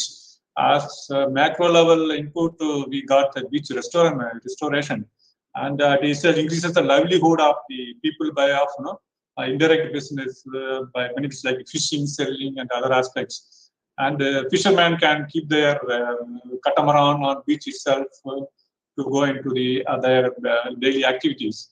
And not only that, the beach formation in long term, formation of the beach formation provides a sustainability of the flora and fauna of the sea, like turtles, eggs catching on beach. This will maintain the marine ecosystem as very well. And as an environmental point of view, the turtles eggs hatching on beach is very important consideration in the ministry approval, environmental and forest and climate changes approval. It is taken as a very important sensitive activity. If any beach in the turtle activity is going on, that should not be touched upon. So that much importance is given to turtle eggs hatching on the beach. So by this beach restoration in the long term, it is going to maintain the marine ecosystem actually. And not only that, and we are seeing marine growth in that whatever the engineering objective we have deployed in that ocean, that also creating a lot of formation of marine growth. So through which the fishes can breed on that, then so it will be a fisherman go and catch that. So this is also long-term view. This is a very long-term development. This is sustainability point of view. This is a good impact on this beach restoration. Thinking about it. Yeah, like this is what you have told. Like exactly, this is the point I was trying to bring back. Because what you have told, like from the knowledge end, we look into the overall ecosystem. The development. Ecosystem development needs some time. Like the overall ecosystem restorations. Yes, but in the meantime, if you see that the life and livelihood of the immediate stakeholder, like the fishermen, are of an immediate concern. So initially, what type of response did you get? Like whether there was an there was a oppositions or there was an the interest and because what we are trying to understand that these drivers of the how much is the drivers of the society is in the interventions of the science. How much it was like, whether, because it was like, the government mandate that, you have to do the beach restorations, you as a knowledge institutions, in IoT, they contributed into it. But there was a main stakeholders involved also the people, like, who are the, the fishermen. So what was their view and what was their, the response to this entire our intervention? See, actually, that main activity for the fishermen is very close to this project. Actually, there is a fishing harbor very near, close to this project where the restoration has been happened. And the fishermen actually they have for that dredging, material, the sand has to be dredged and it should be deposited near to this beach restoration project, so that the beach restoration will get developed on its engineering principle. But in order to carry out the dredging itself, so there is a hurdle. Maybe this is a fund requirement from the state government and all. It was not happening at the time. The dredging has not been taken up because it requires some fund requirement to carry out the dredging. So from that perspective, there was a batch for the beach restoration. We need a beach nourishment in the form of transporting the dredged sand to that location. So there was initially there was a delay, then subsequently the government has cooperated and they have arranged the fund and it was done. And during the course of the time, if it may be required, the dredging material may be required. So that I think the state government, the stakeholders, those agencies, they can be able to do that. They can be able to provide that. But initially it was there, as you told, there was a hesitation and opposition from the local peoples, the dredging materials, they need to do that. And also the another point is that dredging also to be made in order to bring the ship into the harbor shelter area. The dredging need to be carried out. So all these aspects play the major role in to do the requirement, to fulfill the requirement of the project in all aspects, the local fishermen or community everywhere. So in your view, like there was somewhere like already this requirement of the community was aligned to, and that was one of the the reasons for the success of this totally. Sure, exactly. Yeah. So thank you very much, Dr. Sarvanan. Like now, in order to take these discussions forward, I request Dr. B.K. Datta. Look, that Dr. Datta also represents that the civil society. But I would request Dr. Datta, could you also bring like along with you Badan Babu and you together, like I would like to really listen from you. You have heard the governmental view from Dr. Hiralal. You have heard from the the civil society view from the Dr. Shiraj Wazi. You have heard from the knowledge institutions view from Dr. Sarvanan, like from the NIO. And an integrated way from the community view, and that's the reason I want to bring Badal Babu here, like if it is possible. Dr. Datta, whether Badal Babu is there. Hello. Dr. BK Datta is here. Anuradha. Hello. I don't see the VIP people are there, but I don't see Dr. BK Datta here. Yes, sir. Kunal, are you there? Kunal, are you there? Hello. We will contact. Let us contact Dr. BK Datta, sir. Give us 2 minutes. We'll just get him. We'll check about his availability. Yeah, because in that case we must bring with him the Badal Babu and to look it into an comprehensive view of all the sectors. Hello. Yes. Sir, by the Frost ma'am is there, the change speaker from. Please repeat the question. Badal Babu has left. Badal Babu has left. Because I just wanted to hear from the the community's view also, because you have heard about like the government organizations. They are also like the Hiralal's view of how the local innovations they have trying to catalyze and to strengthen with the government support. We have heard from like Dr. Shiraz Wadi how working by converging these local the resilience the components, and you have heard from Dr. Sarvanan that how the knowledge institutions interventions has worked because of an alignment with the communities. Now like from the like I actually wanted a really the view from the community members of the change makers. How do they feel this the stakeholders, the government, the civil society they work with, and the knowledge institutions really are aligned to their need? And if it is so, what we are doing and what we are not doing? That's the questions I wanted to ask, really, to get a view of the the community's view. So I don't know, like, since if it is not there, probably like what I said, because Dr. Datta, you can discuss with him, and his view we can, if we can bring it here, because that will give a comprehensive the stakeholders view to the model what we are looking into. As you have seen that the different aspect, the stakeholders of the governance has a different views, like which enriches the total model. And in that context, if we can bring really the the change makers view here, integrated it, I believe like that will be there.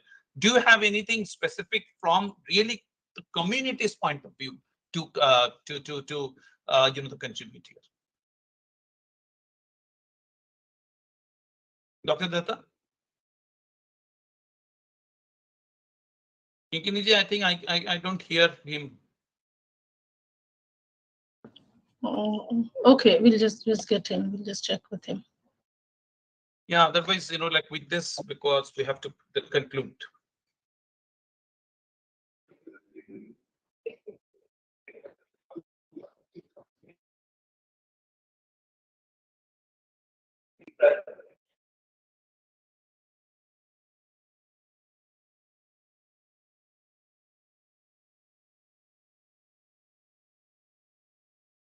Hello, sir. In the meantime, Dr. Datta is here, and also we have the change maker from the first climate resilient farming technology, Dr. Archana Srivastava, Miss Archana Srivastava. We can also take her views as a change maker, and Dr. Datta has joined, sir. You can continue. Yeah, like Dr. Datta, what I was telling, like because I just wanted in these discussions of this local innovation strengthening, like from the community's view. So that's the reason I was raising these issues, that as a community representatives, how Badal Babu feels like these discussions of or the stakeholders of the government, stakeholders, the knowledge institutions, as well as the civil society, really like how they're strengthening their life and livelihood, and if they're doing if they're so and not doing so, what are those points? Because that's the way we can learn together. So if you can bring this here, or if you can ask Badal Babu and subsequently give, like you can respond to this. Hello. At the moment, I can respond because Badal Babu had to leave. He has to go far away. It is in Pathak Pratima. It's a long distance from here. Yeah, that is So, fine. That yeah. is fine. Like what I'm saying, you can discuss with Badal Babu and can tell, like, to send this view also, but you can respond also. My point will be that, you see, this is a process. It's a continuous process. This innovation word has come up very, very recently, though it was there. So to nurture this type of innovation and to take shape to this type of innovation, continuous awareness program, and then you can say the documenting the thing, and to understand that whether it is really innovation, whether it is having any economic impact, whether it is having any societal impact, to understand that type of things, we have to go on, you can say, enabling the NGOs or community CPOs with this, so that they understand this awareness program and capacity building in this regard is very, very important. And to try to test the innovation, impact of innovation, also we have to build up the setup. Otherwise, it is very, very difficult. I have seen small innovations in the village area. They are using for their day-to-day purpose. We have organized one technology sort of thing in a remote village. Means these technologies we took there. We have presented before the villagers, but they could understand very, very little. During Corona time, we have done it. But to understand that, to understand the impact, we have to continuously work on awareness building program. We have to make them aware. Otherwise, it's a bit use capacity is also necessary to develop. Okay, could we get a feedback? Like exactly what we keep form. Like, could we ask the same questions to Miss Archana Srivastava, Innovation Technology से गोरखपुर. अर्चना जी, आप इधर है क्या? अर्चना जी? Yes, sir. So like what I'm looking into, like, as it's not a change maker, but I'm looking from the community perspective. Ki ye jo, like, sarkar, like what we want to do, like you have heard also one, like the view of Dr. Hiralal, you have heard about that, the view of Dr. Wazir, and also of, like the knowledge institutions. Like from the community view, what is your view? कि मतलब ये जो alignment हो रहे, ये कितने community की requirement के मुताबिक है, और जो gap है उसको, ये जो gap है कैसे इसको address करना चाहिए? सर, मुझे जो लगता है, या हम लोगों ने इतने सालों में काम करके जो सीखा है, वो ये है कि बिल्कुल सही है डॉक्टर हीरालाल जी की बात, या सिराज सर ने जो कहा वो सब सही है। बट एक बात है कि हम अगर हर लेवल पे कम्युनिटी के साथ इन्वॉल्व होते हैं, चाहे वो स्टार्टअप कंपनी हो या सरकार हो या एनजीओ जो भी हो, वो हर लेवल पे अगर कम्युनिटी को के साथ उसको इन्वॉल्व करके पार्टिसिपेटरी अप्रोच के साथ काम करती है, तो उसकी सस्टेनेबिलिटी भी रहती है। और वो फिर चूंकि कम्युनिटी के नीड के अकॉर्डिंग होता है कोई भी इनोवेशन, और उन्हीं के द्वारा किया गया रहता है, तो उसको उसका एक्सटेंशन भी काफी तेजी से होता है, लोगों में एक्सेप्टेबिलिटी बढ़ती है उसकी।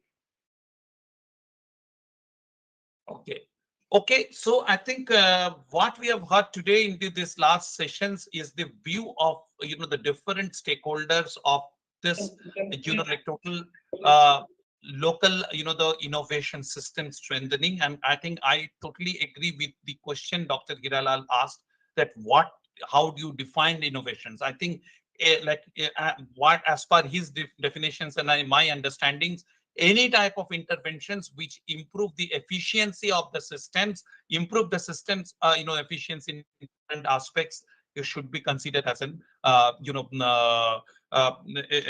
as a the innovations, the local innovations, which should be strengthened from the bottom-up approach by again the strengthening the innovations capacity, as well as aligning with the the livelihood system of the people. In that context, I think the similar thing has been also supported by Dr. Wazir, like from his experience, that the resilience the components which are available, the local system needs to be strengthened for a sustainable development. And as we see that when in the interventions of the a knowledge institution takes place, as soon as it is more aligned with that the community's requirement, it is more successful. The example what we have heard about at the the beach restorations in the programs, and with the community is a perspective, and like Archana ji and Dr. Datta's the point of view, like what we are seeing, though it is a continuously developmental process, but the community's involvement into this different with these different stakeholders, so that everywhere they can put it before that the requirement of the community, like there for the requirement of the community or the for any type of an innovations will give always as in tow to bring that, so that this efficiency improvement really can improve the life and livelihood at the the local level, and which will strengthen that the sustainable development or resilience at the local level, which is the need for which we are looking to this Techneev at 75 program. So with this, I thank all of you who are present in this, this 21st sessions of Techneev at 75. I thank all of you to be a part of here and spending your time and helping us to together developing that India-centric model, which can develop an sustainable development model at the the field level, where we have heard about the different experiences, and we are trying to develop and synthesize it so that at the end we can find that different the models of the sustainability development. Thank you very much. Thank you all to be present here. Namaskar. Namaskar. Thank you. Namaste, sir. Thank you. Thank you. Namaskar.